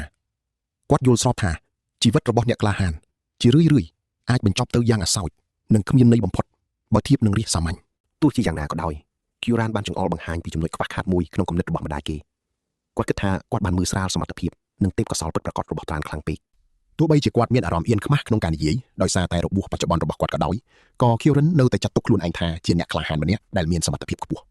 មកដល់ត្រង់នេះអ្នកត្រូវចាំមើលឲ្យច្បាស់ព្រោះវាជារឿងមិនគួរឲ្យជឿ Tran បានកំចាត់វិញ្ញាណអាក្រក់ដែល Kieran សំបីតែទប់ទល់ក៏មិនឈ្នះផងគាត់បានប្រាប់ក្មេងប្រុសនោះថាសក្តានុពលរបស់គេគឺលើសពីអ្នកក្លាហានធម្មតាទៅទៀតគេមានសមត្ថភាពខ្ពង់ខ្ពស់ស្មើនឹងពួកអភិជនលំដាប់ខ្ពស់បំផុតនៅក្នុងអាណាចក្រនៅពេលដែល Tran សង្ស័យថាម្ដាយគេកុហកអំពីរឿងឪពុកជាអ្នកក្លាហាន Kieran ក៏បានពន្យល់ថាក្នុងករណីកម្រកូនដែលមានថាមពលអភិជនអាចកើតក្នុងគ្រួសារអ្នកក្លាហានបានដោយសារតែរឿងនេះ Kieran បានណែនាំឲ្យ Tran ចាកចេញពីភ្នំនេះហើយចូលទៅកាន់ពិភពលោកដ៏ធំទូលាយដើម្បីស្វែងរកការពិតនិងអនាគតដ៏ភ្លឺស្វាងរបស់គេនៅពេលដែលគេសួរថាហេតុអីបានជាត្រូវធ្វើបែបនេះ Kieran បានពន្យល់ថាមនុស្សជាតិកំពុងត្រូវការអ្នកដឹកនាំដែលមានកម្លាំងខ្លាំងនិងមានក្តីមេត្តាចំពោះអ្នកទុនខ្សោយបំផុតគាត់បានកត់សម្គាល់ថាមនុស្សមិនមែនជាម្ចាស់តែមួយគត់នៅលើផែនដីនេះឡើយពូជសាសន៍ដទៃទៀតដែលធ្លាប់ត្រូវបានព្រះបោះបង់ចោលកំពុងតែរងចាំឱកាសដើម្បីដណ្ដើមអំណាចមកវិញខណៈពេលដែលការគំរាមកំហែងពីខាងក្រៅកំពុងកើតមានពួកអភិជនបែរជាមិនខ្វល់ហើយនាំគ្នាកាប់សម្លាប់គ្នាឯងដើម្បីដណ្ដើមអំណាចទៅវិញ Kieran បានជជែកថានៅក្នុងយុគសម័យដ៏ច្របូកច្របល់បែបនេះពិភពលោកពិតជាត្រូវការអ្នកដែលមានកម្លាំងនិងបុគ្គលិកលក្ខណៈរឹងមាំដូចជា Tran ដើម្បីមកសង្គ្រោះមនុស្សលោកជាចុងក្រោយ Kieran បានសួរ Tran ថាតើគេពិតជាមានក្តីសុខនឹងជីវិតជាអ្នកគង្វាលជាមបែបនេះមែនទេខណៈពេលដែលគេមានសមត្ថភាពអាចធ្វើរឿងធំជាងនេះបាន Tran បានសម្លឹងមើលទៅគាត់វិញដោយចោទសួរថាតើគេអាចទទួលបានអ្វីខ្លះប្រសិនបើគេសម្រេចចិត្តចាកចេញពីភ្នំដ៏សុខសាន្តនេះចូលទៅកាន់ពិភពខាងក្រៅ Kieran បានពន្យល់ថារង្វាន់គឺអាស្រ័យលើបំណងប្រាថ្នារបស់គេផ្ទាល់មិនថាគេចង់បានទ្រព្យសម្បត្តិគេឈ្មោះអំណាចឬសូម្បីតែភាពកក់ក្ដៅពីសហគមន៍នោះទេរឿងរ៉ាវទាំងនេះពិតជាពិបាកស្វែងរកណាស់នៅក្នុងការរស់នៅឯកោបែបនេះដូច្នេះគាត់បានលើកទឹកចិត្តឲ្យក្មេងប្រុសរូបនេះចាប់ផ្ដើមស្រមៃមើលពីជីវិតថ្មីដែលពោពេញដោយដំណើរផ្សងព្រេងមិនថាជាការដើរលេងកម្សាន្តដើម្បីប្រមាញ់បិសាចការរុករកដែនដីដែលមិនធ្លាប់ស្គាល់ឬប្រហែលជាត្រូវបានទទួលយកដោយគ្រួសារអភិជនដើម្បីស្វែងរកតំណែងមានអំណាចណាមួយនៅពេលដែលបានស្ដាប់ជំរឿនទាំងនេះ Tran បានទទួលស្គាល់ថាពាក្យសម្ដីរបស់បរិសម្នាក់នេះពិតជាសមហេតុផលហើយគេចាប់ផ្ដើមយល់ឃើញពីភាពអស្ចារ្យនៃពិភពលោកខ្ញុំដឹងថាអ្នកកំពុងគិតអ្វីវានៅមានរឿងរំភើបជាងការមើលជាមឆ្ងាយណាស់នេះជាលើកដំបូងដែលគេមានអារម្មណ៍ចង់ដឹងចង់ឃើញពីពិភពខាងក្រៅភ្នំ Kieran មានការព្រួយបារម្ភមួយភ្លែតថាគាត់ប្រហែលជាកំពុងធ្វើឲ្យក្មេងប្រុសម្នាក់នេះមានការរំពឹងទុកខ្ពស់ពេកដោយមិនចាំបាច់ចំពោះរឿងដែលមិនទាន់កើតឡើងទោះជាយ៉ាងណាក៏ដោយគាត់បានសន្យាថានឹងគ្រប់គ្រងរាល់ជំរឿនដែល Tran សម្រេចចិត្តបន្ទាប់មកការសន្ទនាក៏បានងាកទៅរកសមត្ថភាពពិសេសនៃខ្សែឈាមវិញម្ដង Tran បានសុំឲ្យគាត់បញ្យល់បន្ថែម Kieran ក៏បានសុំទោសដោយដឹងថាគាត់តែងតែភ្លេចថាក្មេងប្រុសម្នាក់នេះមិនសូវដឹងច្រើនអំពីមន្តអាគមផ្លូវការឡើយគាត់បានបញ្យល់ថាសមត្ថភាពឈាមជ័រគឺជាលក្ខណៈពិសេសដែលទទួលបានពីត្រកូល Freyans ដែលជាចំណុចខុសគ្នាដាច់រវាងពួកអភិជននិងពួកអ្នកក្លាហានធម្មតាគាត់បានសួរ Tran ថាតើមានមន្តអាគមណាមួយដែលគេមានអារម្មណ៍ថាងាយស្រួលខុសធម្មតាឬតើគេមានសមត្ថភាពអ្វីដែលមិនចាំបាច់ប្រើប្រាស់ថាមពលម៉ាណាដែរឬទេនៅពេលដែល Tran និយាយថាកម្លាំងកាយរបស់គេប្រហែលជាសមត្ថភាពនោះ Kieran ក៏បានបញ្ជាក់ភ្លាមៗថាវាមិនមែនជាអ្វីដែលគាត់ចង់មានន័យនោះទេ Kieran បានពន្យល់ថាថាមពលម៉ាណាធម្មតានឹងជួយពង្រឹងរាងកាយគ្រូមន្តអាគមគ្រប់រូបបន្ទាប់មក ត្រានក៏បានរៀបរាប់ពីសមត្ថភាពហិតក្លិននិងការគប់ដុំថ្មដ៏ចំណានរបស់គេ Kyoran បានកត់សម្គាល់ថាទោះបីជាការមានច្រមុះពូកែអាចជាសមត្ថភាពឈាមជ័រក៏ដោយតែការជំនាញខាងប្រើអាវុធគប់គឺជាលក្ខណៈទូទៅរបស់ត្រកូលអារ៉ាបៀនទៅវិញទេបន្ទាប់ពីបានពិចារណាលើការរៀបរាប់របស់ Tran រួចមក Kyoran ក៏បានប្រកាសថាគាត់អាចកំណត់បានថាតើធម៌ពលរបស់ក្មេងប្រុសម្នាក់នេះប្រហាក់ប្រហែលនឹងគ្រួសារណាបំផុតនៅពេលដែល Tran សួររកឈ្មោះគ្រួសារនោះទឹកមុខរបស់ Kyoran ក៏បានផ្លាស់ប្ដូរភ្លាមៗហាក់ដូចជាមានរឿងរ៉ាវដ៏ធំធេងកំពុងតែលាក់កំបាំងនៅពីក្រោយនៅពេលដែល Tran សួររកឈ្មោះទឹកមុខរបស់ Kyoran ក៏បានប្រែប្រួលភ្លាមៗគាត់បានបង្ហើបថាត្រកូលនោះគឺជាត្រកូល Zaha ឬដែលគេស្គាល់ថាជាពួកអ្នកប្រមាញ់នេះគឺជាត្រកូលតែមួយគត់ដែលបានធ្វើសង្គ្រាមបង្ហូរឈាមប្រឆាំងនឹងប្រជាជនរបស់ Kyoran កាលពីអតីតកាលដែលបង្កឲ្យមានការឈឺចាប់យ៉ាងខ្លាំងត្រានមានការតក់ស្លុតជាខ្លាំងចំពោះដំណឹងនេះដោយសម្លឹងមើលបុរសចំណាស់ដោយក្តីសោកសៅព្រោះគេមានឈាមជួរជាសត្រូវរបស់ Kyoran ទៅវិញគេថែមទាំងចង់សុំទោសទៀតផងទោះបីជាគេដឹងថាសាច់ញាតិទាំងនោះគឺជាមនុស្សចម្លែកដែលគេមិនដែលស្គាល់មុខទាល់តែសោះក៏ដោយ Kyoran បានលើកទឹកចិត្តក្មេងប្រុសនេះថាកុំឲ្យបារម្ភអីព្រោះ Tran មិនមានចំណែកពាក់ព័ន្ធអ្វីទាល់តែសោះនៅក្នុងចំនួនកាលពីអតីតកាលនោះឡើយគាត់បានបញ្ជាក់ថាសង្គ្រាមគឺជារឿងរបស់មនុស្សចាស់ពីមុនហើយការសងសឹកនឹងមិនចេះចប់ឡើយប្រសិនបើពួកគេនៅតែបន្តចងគំនុំនឹងគ្នាទៅវិញទៅមកបែបនេះជឿខ្ញុំចោះអ្នកនឹងខ្ញុំច្បាស់ជាចង់ដឹងបន្តឋានសួរថាតើគាត់ស្ដាយក្រោយទេដែលឲ្យគេចាក់ចេញពីភ្នំនេះដើម្បីទៅប្រជុំមុខនឹងការពិតមកតាមដានជាមួយខ្ញុំអ្នកនឹងដឹងថាការស្វែងរកអំណាចពិតជានាំគេទៅរកត្រកូលសាហាហើយបុរសចំណាស់នៅតែរក្សាជំហរដដែលលោកទទួលស្គាល់ថាទោះបីជាសមត្ថភាពដ៏អស្ចារ្យរបស់ Tran នឹងតាក់ទាញគេទៅរកសាច់ញាតិប៉ុន្តែលោកជឿជាក់លើចរិតរបស់គេបំផុតនៅពេលដែល Tran សួររកការបញ្យល់បន្ថែមការ៉ានបានប្រាប់ថាអ្វីដែលលោកចង់និយាយនោះគឺសេចក្តីល្អដែលមានពីកំណើតនៅក្នុងខ្លួនយុវជនម្នាក់នេះលោកសង្កត់ធ្ងន់ថា Tran បានជួយសង្គ្រោះជីវិតលោកទោះបីជាការធ្វើបែបនោះមានន័យថាគេត្រូវទម្លាយអាថ៌កំបាំងដែលលាក់ទុកជាច្រើនឆ្នាំក៏ដោយលោក Kyoran គិតថាប្រសិនបើមនុស្សដែលមានចរិតល្អដូច Tran បានចូលរួមជាមួយត្រកូលសាហាហើយឡើងកាន់អំណាចនោះវានឹងអាចជួយទប់ស្កាត់សង្គ្រាមដ៏សាហាវកុំឲ្យកើតមានឡើងម្ដងទៀតនៅក្នុងលោកនេះបានយ៉ាងពិតប្រាកដប៉ុន្តែលោកប្រាប់ Tran ថាកុំទាន់គិតច្រើនពេកអីព្រោះការសម្រេចចិត្តចូលរួមជាមួយគ្រួសារនោះមិនទាន់មានជាផ្លូវការនៅឡើយទេចុងក្រោយ Tran ក៏បានសម្រេចចិត្តយ៉ាងម៉ឺងម៉ាត់ថាគេត្រៀមខ្លួនរួចជាស្រេចដើម្បីសាកល្បងចាក់ចេញពីលើភ្នំមួយនេះហើយទោះបីជា Kyoran សរសើរការសម្រេចចិត្តនេះក៏ដោយប៉ុន្តែយុវជនរូបនេះបញ្ជាក់ថាគេនឹងមិនចាក់ចេញទៅភ្លាមៗនោះទេគេចង់នៅមើលថែ Kyoran រហូតដល់របួសរបស់លោកបានជាសះស្បើយទាំងស្រុងសិនដែលធ្វើឲ្យ Kyoran រំភើបចិត្តយ៉ាងខ្លាំងលោកសរសើរថាគេពិតជាចិត្តល្អណាស់ហើយរបួសទាំងនេះគ្រាន់តែជាស្នាមឆ្កូតបន្តិចបន្តួចប៉ុណ្ណោះទាំងដឹងថា Tran ជាមនុស្សល្អកម្ររកបានឥឡូវដល់វគ្គសំខាន់ហើយប្រយ័ត្នភ្នែកឲ្យមែនទែនព្រោះ Kyoran ចាប់ផ្ដើមបង្រៀន Tran អំពីអាថ៌កំបាំងនៃមន្តអាគមលោកបញ្យល់ថាម៉ាណាគឺជាធាតុផ្សំដ៏សំខាន់បំផុតហើយដោយសារតែហេតុផលនេះហើយទើបគេហៅវាថាជាគ្រាប់ចុចនៃមហិទ្ធិឫទ្ធិនៅពេលដែល Tran សួរនាំច្រើនលោក Kieran ក៏បានបញ្ជាក់ថាទោះបីជាឈ្មោះវាអស្ចារ្យយ៉ាងណាក៏ដោយវាមិនមែនជាអំណាចដែលធ្វើអ្វីបានគ្រប់យ៉ាងនោះទេពលគឺគ្រូមន្តអាគមត្រូវតែមានម៉ាណាដែលត្រូវនឹងមន្តអាគមដែលចង់ប្រើបន្ទាប់មកតូរ៉ានបានសួរពីរបៀបឆែកមើលម៉ាណាទើប Kyoran បញ្យល់ពីកត្តា3យ៉ាងគឺខ្សែលោហិតភាពចុះសម្រុងនិងបុព្វហេតុចាប់ផ្ដើមពីចំណុចដំបូង Kyoran រៀបរាប់ថាខ្សែលោហិតគឺជាអំណាចដែលកំណត់ដោយបុព្វបុរសដែលជារឿងធម្មតារបស់ពួកអភិជនលោកបានទាយត្រូវថា Tran ប្រហែលជាពិបាកប្រើមន្តអាគមព្យាបាលរបួសព្រោះសមត្ថភាពនេះជាកម្មសិទ្ធិរបស់ត្រកូល Ravista នៅភាគខាងត្បូងសម្រាប់ពួកគេការព្យាបាលគឺកើតឡើងដោយធម្មជាតិដោយមិនចាំបាច់ហ្វឹកហាត់អ្វីទាំងអស់ព្រោះវាមាននៅក្នុងឈាមស្រាប់បន្តមកទៀតគឺភាពចុះសម្រុង Kyoran ហៅវាថាជាភាពសាមឬការចូលចិត្តរបស់គ្រូមន្តអាគមចំពោះកិច្ចការជាក់លាក់ណាមួយ Tran យល់ភ្លាមថាហេតុអ្វីបានជាគេអាចបង្កើតដុំភ្លុងបានយ៉ាងងាយស្រួលបំផុតបែបនេះសោះវាមានអារម្មណ៍ដូចជាការចោលដុំថ្មអញ្ចឹង Kieran ក៏បានបញ្ជាក់ថាបើគ្មានការតបជាប់ផ្លូវចិត្តបែបនេះទេភ្លើងនោះក៏មិនខ្លាំងដែរចុងក្រោយ Kieran និយាយអំពីបុព្វហេតុដែលលោកចាត់ទុកថាជាកត្តាសំខាន់បំផុតប៉ុន្តែក៏អាចកំបាំងបំផុតក្នុងចំណោមទាំង3ដើម្បីឲ្យយល់ច្បាស់លោកបានសួរ Tran ថាតើមានអ្វីកើតឡើងបើគេព្យាយាមសម្លាប់លោកដោយប្រើម៉ាណាផ្ទាល់ Translate that ក្បាលរបស់លោកប្រហែលជាគ្រាន់តែភ្លឺទីតេតប៉ុណ្ណោះដោយគ្មានឥទ្ធិពលអ្វីផ្សេងឡើយ Kyoran បញ្យល់ថាការបរាជ័យនេះហើយគឺជាអ្វីដែលកើតឡើងនៅពេលដែលខ្វះបុព្វហេតុឬតក្កវិជ្ជាត្រឹមត្រូវមន្តអាគមនឹងបរាជ័យប្រសិនបើមិនមានហេតុផលសមស្របសម្រាប់លទ្ធផលដែលចង់បានឬកិច្ចការនោះវាពិបាកខ្លាំងពេកវាត្រូវការគ្រឹះដែលរឹងមាំបំផុតបន្ទាប់ពីស្ដាប់ការបកស្រាយរួច Tran ចាប់ផ្ដើមយល់ពីគំនិតនេះបន្តិចម្ដងបន្តិចហើយ Kieran បន្តថាដើម្បីសម្លាប់នរណាម្នាក់គ្រូមន្តអាគមត្រូវតែបង្កើតបុព្វហេតុដែលមានតក្កវិជ្ជាជាងការគ្រាន់តែប្រាថ្នាចង់ឲ្យគេស្លាប់ការបំពងនិងការបាញ់ដុំភ្លើងចេញទៅគឺមានលក្ខណៈធម្មជាតិជាងការព្យាយាមដុតគោលដៅដោយផ្ទាល់ដោយសារតែភាពឆ្លាតវៃរបស់គេលោក Kieran បានកោតសរសើរថា Tran មានខួរក្បាលជាអ្នកប្រាជ្ញជាងគ្រូមន្តអាគមធម្មតាពេល Tran សួរថាហេតុអីបានជាគេអាចគ្រប់គ្រងសត្វធម្មតាបានយ៉ាងងាយប៉ុន្តែបែរជាពិបាកជាមួយសត្វចម្លែកទៅវិញមកដល់ត្រង់នេះអ្នកនិងខ្ញុំច្បាស់ជាឆ្ងល់ដូចគ្នាហើយមែនទេចម្លើយគឺដោយសារតែវត្តមានម៉ាណានៅក្នុងសត្វចម្លែកទាំងនោះឯងខណៈដែលពួកគេកំពុងជជែកគ្នាសត្វជៀមនៅក្បែរនោះហាក់ដូចជាកំពុងលួចស្ដាប់សម្ដីរបស់ពួកគេអញ្ចឹងTranទទួលស្គាល់ថាមន្តអាគមពិតជាមិនងាយស្រួលនោះទេ ប៉ុន្តែ Kioran បានរំលឹកគេថាគ្រូមន្តអាគមដ៏អស្ចារ្យត្រូវតែយល់ពីគោលការណ៍ឲ្យច្បាស់មិនមែនគ្រាន់តែចេះបញ្ចេញម៉ាណាប៉ុណ្ណោះទេដោយក្តីឆ្ងល់គេក៏បានសួរថាតើត្រកូលសាហាមានមន្តអាគមពិសេសអ្វីខ្លះ Kioran បានបញ្ជាក់ថាពួកគេគឺជាអ្នកជំនាញខាងតាមដាននិងការបំបាំងកាយ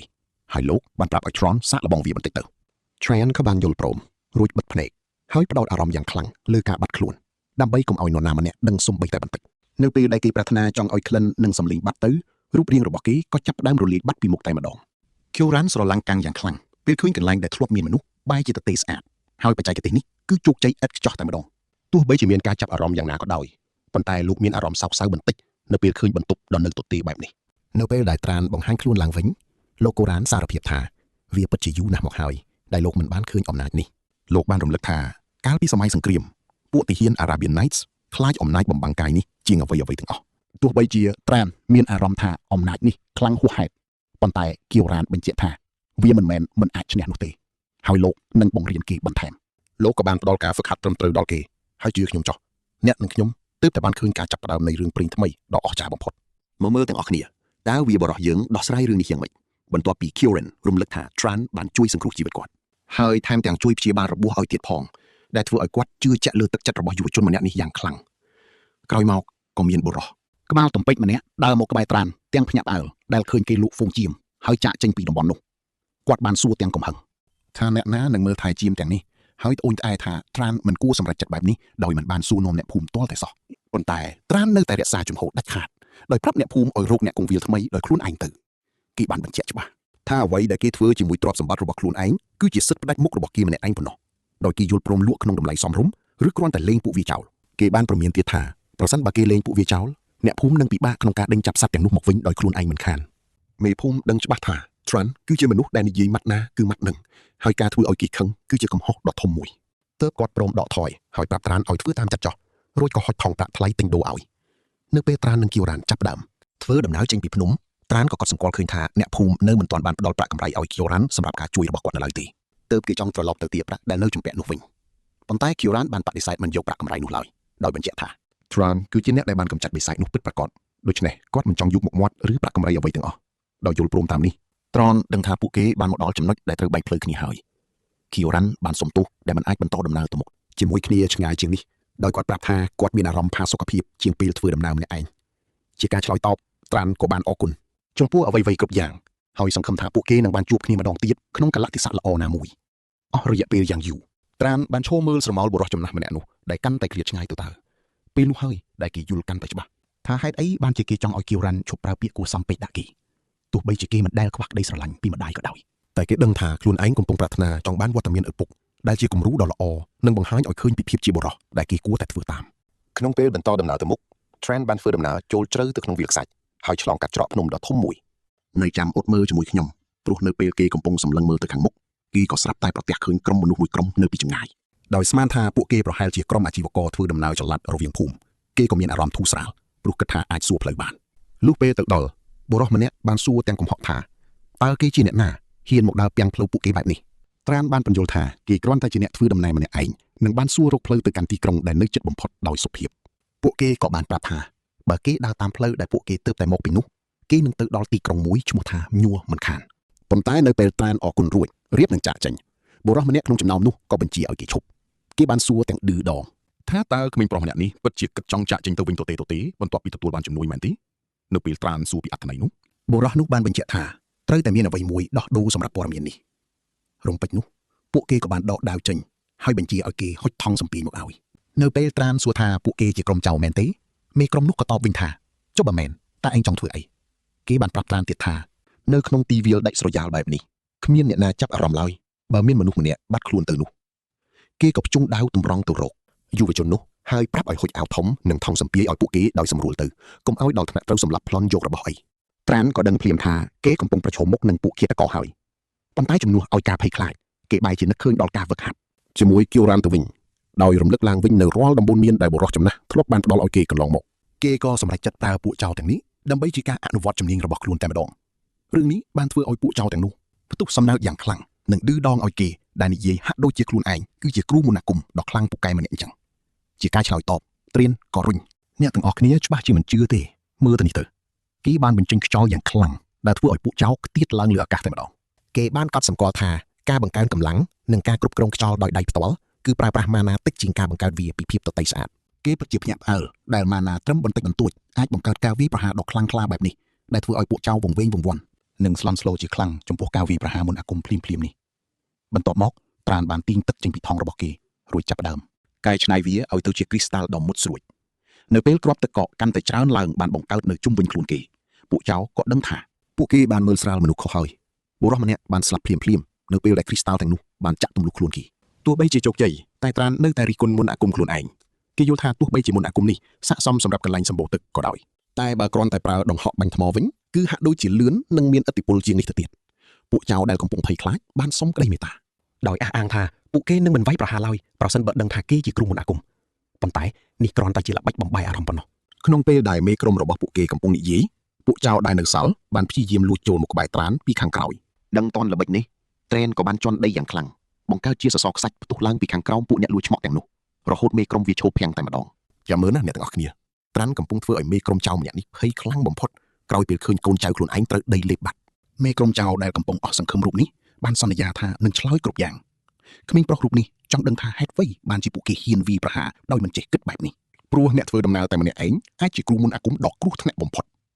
ចៅម្នាក់នោះបានប្រាប់វិញថាគឺមកពីត្រាន់ជាមនុស្សចេះគោរពពេកនឹងណាទោះបីជាពួកគេឆ្លើយក៏ដោយប៉ុន្តែក្មេងប្រុសម្នាក់នេះនៅតែបង្ហាញភាពសុភាពរាបសារដែលធ្វើឲ្យពួកគេគិតថាគេគ្រាន់តែជាមនុស្សធម្មតាម្នាក់ប៉ុណ្ណោះត្រាន់ក៏បានអរគុណចំពោះមេរៀនដ៏មានតម្លៃមួយនេះចំណែកមីក្រុមចៅក៏ចាប់ផ្ដើមញញឹមព្រោះសង្ឃឹមថាអាចនឹងមានជីវិតរស់នៅបន្តទៀតខណៈដែលទឹកចាប់ផ្ដើមប្រមូលផ្ដុំគ្នាយ៉ាងគួរឲ្យខ្លាចនៅលើក្បាលបុរសម្នាក់នោះត្រាន់ក៏ស្រាប់តែនឹកឃើញពាក្យសម្ដីប្រមានរបស់គីអូរ៉ាន់គាត់ធ្លាប់ផ្ដាំថាគេនឹងជួបមនុស្សច្រើនណាស់ប៉ុន្តែដាច់ខាតកុំមានចិត្តមេត្តាចំពោះពួកចៅថោកទាបទាំងនេះឲ្យសោះមនុស្សដែលធ្វើបាបអ្នកដទៃដើម្បីតែប្រយោជន៍ខ្លួនពួកគេប្រកាសជាធ្វើវាម្ដងទៀតការលើកលែងទោសដោយសារតែសេចក្តីអាណិតគឺជាកំហុសដ៏ធំបំផុតចុះអ្នកទាំងអស់គ្នាវិញយល់ស្របនឹងការសម្រេចចិត្តរបស់គេអត់ត្រាន់ក៏បានបញ្ចប់ជីវិតបុរសម្នាក់នោះភ្លាមដើម្បីកុំឲ្យមានរឿងនៅថ្ងៃក្រោយគេគិតថាខ្លួនចំណាយពេលយូរពេកហើយលើរឿងនេះត្រាន់ក៏បានដើរតាមដានកង់រទេះរបស់ពួកចៅដែលបន្សល់ទុកនៅលើវាលខ្សាច់នោះទៅនៅកណ្ដាលវាលសាច់ដ៏ក្តៅហួតហែងត្រាន់មិនអាចឈប់គិតបានឡើយពីរឿងដែលខ្លួនទើបតែសម្លាប់មនុស្សទោះបីជាមានអារម្មណ៍ខុសក៏ដោយប៉ុន្តែគេដឹងថាខ្លួនមិនអាចលេងពួកគេទៅបានទេដូចជាដានជើងនៅលើខ្សាច់ដែលនឹងត្រូវរលាយបាត់ទៅវិញនៅពេលមានខ្យល់បក់មកអញ្ចឹងចិត្តដែលធ្លាប់តែច្របូកច្របល់របស់ត្រាន់ក៏ចាប់ផ្ដើមស្ងប់ស្ងាត់វិញក្រោយពេលនឹកដល់ការព្រៀនប្រដៅរបស់លោកគ្រូរួចគេក៏បានមកដល់កន្លែងថ្មីមួយទីក្រុងម៉ោវាពិតជាអស្ចារ្យខុសប្លែកពីភូមិតូចដែលគេធ្លាប់រស់នៅខ្លាំងណាស់ពេលឈរមើលពីលើទីក្រុងនេះមកវិញគេពិតជាសរសើរពីសម្រស់និងភាពអ៊ូអររបស់វាខ្លាំងណាស់ព្រោះគេមិនដែលឃើញមនុស្សច្រើនកកកបែបនេះពីមុនមកឡើយរចនាបថសំណង់នៅទីនេះពិតជាប្លែកភ្នែកណាស់ដែលធ្វើឲ្យគេមានអារម្មណ៍ថានេះទើបជាទីក្រុងដ៏ពិតប្រាកដដែលគេចង់មកដល់បន្ទាប់មកគេក៏បានដើរទៅរកម្ចាស់ហាងម្នាក់ដែលបានទទួលស្វាគមន៍យ៉ាងកក់ក្ដៅប៉ុន្តែត្រាន់បានប្រាប់ថាគេមិនបានមកទិញអីទេផ្ទុយទៅវិញគេនឹកឃើញពាក្យស្លោករបស់លោកគ្រូថាពេលមកដល់ទីក្រុងដំបូងបំផុតគឺត្រូវរកកន្លែងស្នាក់នៅដើម្បីសម្រាកសិនម្ចាស់ហាងក៏បានដេញត្រាន់ឲ្យចេញទៅបើសិនជាមិនទិញផ្លែឈើភាពឆ្លើយនេះបានធ្វើឲ្យបុរសវ័យក្មេងរូបនេះមានការងឿងឆ្ងល់យ៉ាងខ្លាំងគេឆ្ងល់ថាតើវាជាច្បាប់ទម្លាប់នៅទីក្រុងនេះមែនទេដែលត្រូវទិញអីមួយសិនមុននឹងសួរផ្លូវដើម្បីចង់ដឹងច្បាស់គេក៏សាកសួរតម្លៃផ្លែឈើម្ចាស់ហាងបានប្រាប់ថាវាមានតម្លៃ$2ប៉ុន្តែគាត់ក៏បានដឹងភ្លាមថាត្រាន់គឺជាមនុស្សចំណូលថ្មីមកពីខាងក្រៅក្រោយពេលក្មេងប្រុសម្នាក់នេះសួរថាតើអ្វីទៅជាដូភីតគាត់ក៏បានពន្យល់ថាកាក់ប្រភេទផ្សេងទៀតក៏អាចប្រើប្រាស់បានដូចគ្នាដែរត្រាន់ក៏បានហុចលុយឲ្យរួចសួររកផ្លូវទៅរកកន្លែងស្នាក់នៅបន្ទាប់មកម្ចាស់ហាងក៏បានចង្អុលបង្ហាញផ្លូវទៅកាន់ផ្ទះសំណាក់ដ៏ធំបំផុតនៅពេលមកដល់ផ្ទះសំណាក់នោះបុគ្គលិកម្នាក់ឈ្មោះលីណាបានចេញមកស្វាគមន៍យ៉ាងកក់ក្ដៅនិងបានសរសើរថាគេមានរូបរាងសង្ហាទៀតផងពេលត្រាន់សួរអំពីតម្លៃបន្ទប់ស្នាក់នៅមួយយប់នាងក៏បានប្រាប់ថាវាមានតម្លៃ$16គេក៏យល់ព្រមស្នាក់នៅទីនោះភ្លាមតែគេក៏បានសួរនាំបន្ថែមទៀតថាតើនៅក្បែរតំបន់នេះមានបិសាចណាដែលមានប្រាក់រង្វាន់សម្រាប់ការតាមប្រមាញ់ដែរឬទេស្ដាប់ដល់ត្រង់នេះលីណាហាក់ដូចជាមានការភ្ញាក់ផ្អើលយ៉ាងខ្លាំងអ្នកទាំងអស់គ្នាដឹងអត់ត្រាន់កំពុងតែគិតដល់ពាក្យផ្ដាំរបស់លោកគ្រូការសម្លាប់បិសាចមិនត្រឹមតែជួយរកលុយបានប៉ុណ្ណោះទេតែវាក៏ជាវិធីដ៏ល្អបំផុតក្នុងការបឺតស្រូបយកម៉ាណាដើម្បីឲ្យខ្លួនឯងកាន់តែខ្លាំងដោយសារតែលីណាមិនព្រមឆ្លើយភ្លាមត្រាន់ក៏ព្យាយាមសួរបញ្ជាក់បន្ថែមនាងក៏បានប្រាប់វិញថាគ្មានអ្វីដែលបានមកដោយឥតគិតថ្លៃឡើយនាងបង្ខំឲ្យគេទិញភេសជ្ជៈសិនមុននឹងប្រាប់ព័ត៌មានលីណាបានណែនាំឲ្យគេទៅកាន់សាលាក្រុងប៉ុន្តែនាងត្រូវពន្យល់ប្រាប់គេបន្ថែមទៀតព្រោះនាងដឹងថាត្រាន់ពិតជាមកពីស្រុកស្រែចម្ការមែននាងបានរៀបរាប់ថាវាគឺជាកន្លែងដែលមន្ត្រីធ្វើការឲ្យម្ចាស់ទឹកដីនៅទីនោះដោយសារតែឥឡូវនេះមេឃងងឹតបាត់ទៅហើយនាងក៏បានណែនាំឲ្យគេទៅនៅពេលព្រឹកវិញបើសិនជាចង់រកការងារប្រមាញ់បិសាចបន្ទាប់មកលីណាក៏បានសួរថា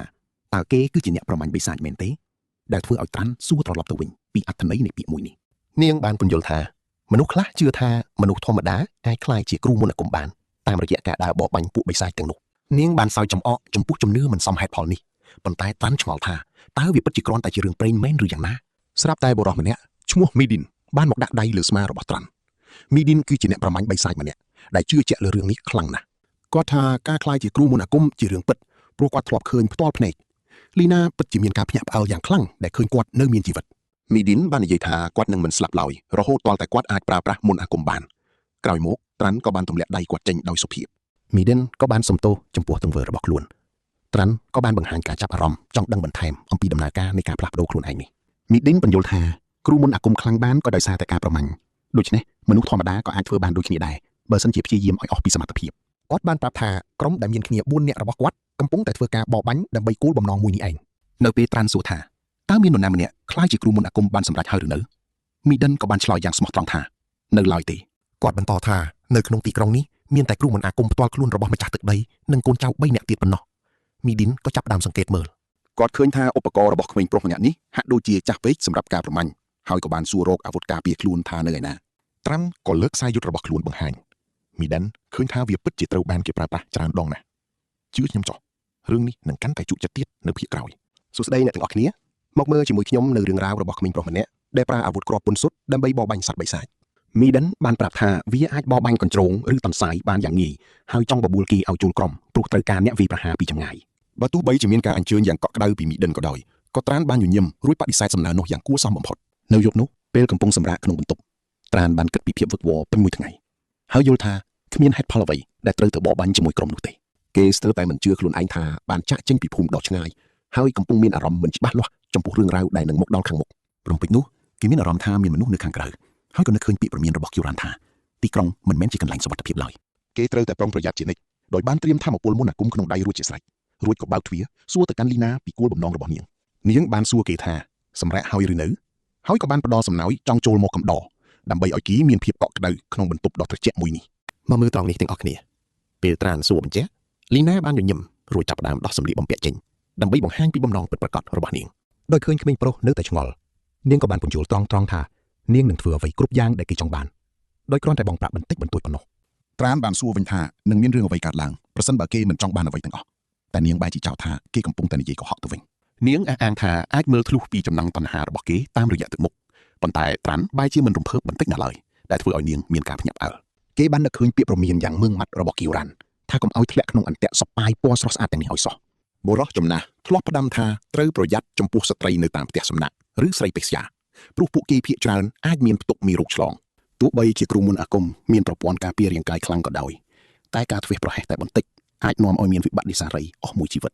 ការឆ្លងជំងឺអាចប៉ះពាល់ដល់គូអនាគតដូច្នេះគុំបណ្ដោយឲ្យចំណងតណ្ហាមួយពេលធ្វើឲ្យជីវិតត្រូវរងទុក្ខវេទនាឲ្យសោះបន្ទាប់ពីជួបអ្នកលក់ផ្លែឈើនិងលីណារួចមកត្រានបានសន្និដ្ឋានថាជីវិតនៅក្នុងទីក្រុងពិតជាមានភាពសាហាវនិងពិបាករស់នៅណាស់គេមានអារម្មណ៍តក់ស្លុតដែលមនុស្សនៅទីនេះដាក់តម្លៃសំបីតែលើព័ត៌មានបន្តិចបន្តួចឬការសន្ទនាធម្មតាដែលមើលទៅពិតជាគ្មានទឹកចិត្តសោះខណៈពេលកំពុងគិតរឿងនេះគេក៏ស្រាប់តែឮសំឡេងមេឌីននិងមិត្តភ័ក្តិរបស់គាត់កំពុងជជែកគ្នានៅក្បែរនោះពួកគេកំពុងតែឆ្ងល់និងសាកសួរមីឌិនថាហេតុអ្វីបានជាព្យាយាមអូសទាញត្រានឲ្យចូលក្រុមទាំងដែលក្មេងម្នាក់នេះមើលទៅគ្មានប្រយោជន៍មិត្តភ័ក្តិរបស់គាត់យល់ស្របហើយនិយាយបន្ថែមថាដោយសារតែត្រានមើលទៅហាក់ដូចជាមានទំនុកចិត្តលើខ្លួនឯងជ្រុលពេកគេអាចនឹងខ្លាយជានុយដ៏ល្អបំផុតសម្រាប់ការបរបាញ់ប៉ុន្តែមីឌិនបានពន្យល់ថាគាត់មានអារម្មណ៍ពិសេសម្យ៉ាងចំពោះក្មេងប្រុសម្នាក់នេះត្រានបានធ្វើឲ្យគាត់នឹកឃើញដល់ខ្លួនឯងកាលពីនៅក្មេងហើយគាត់គិតថាបើឲ្យគេនៅក្បែរគេប្រហែលជាអាចរស់បានយូរបន្តិច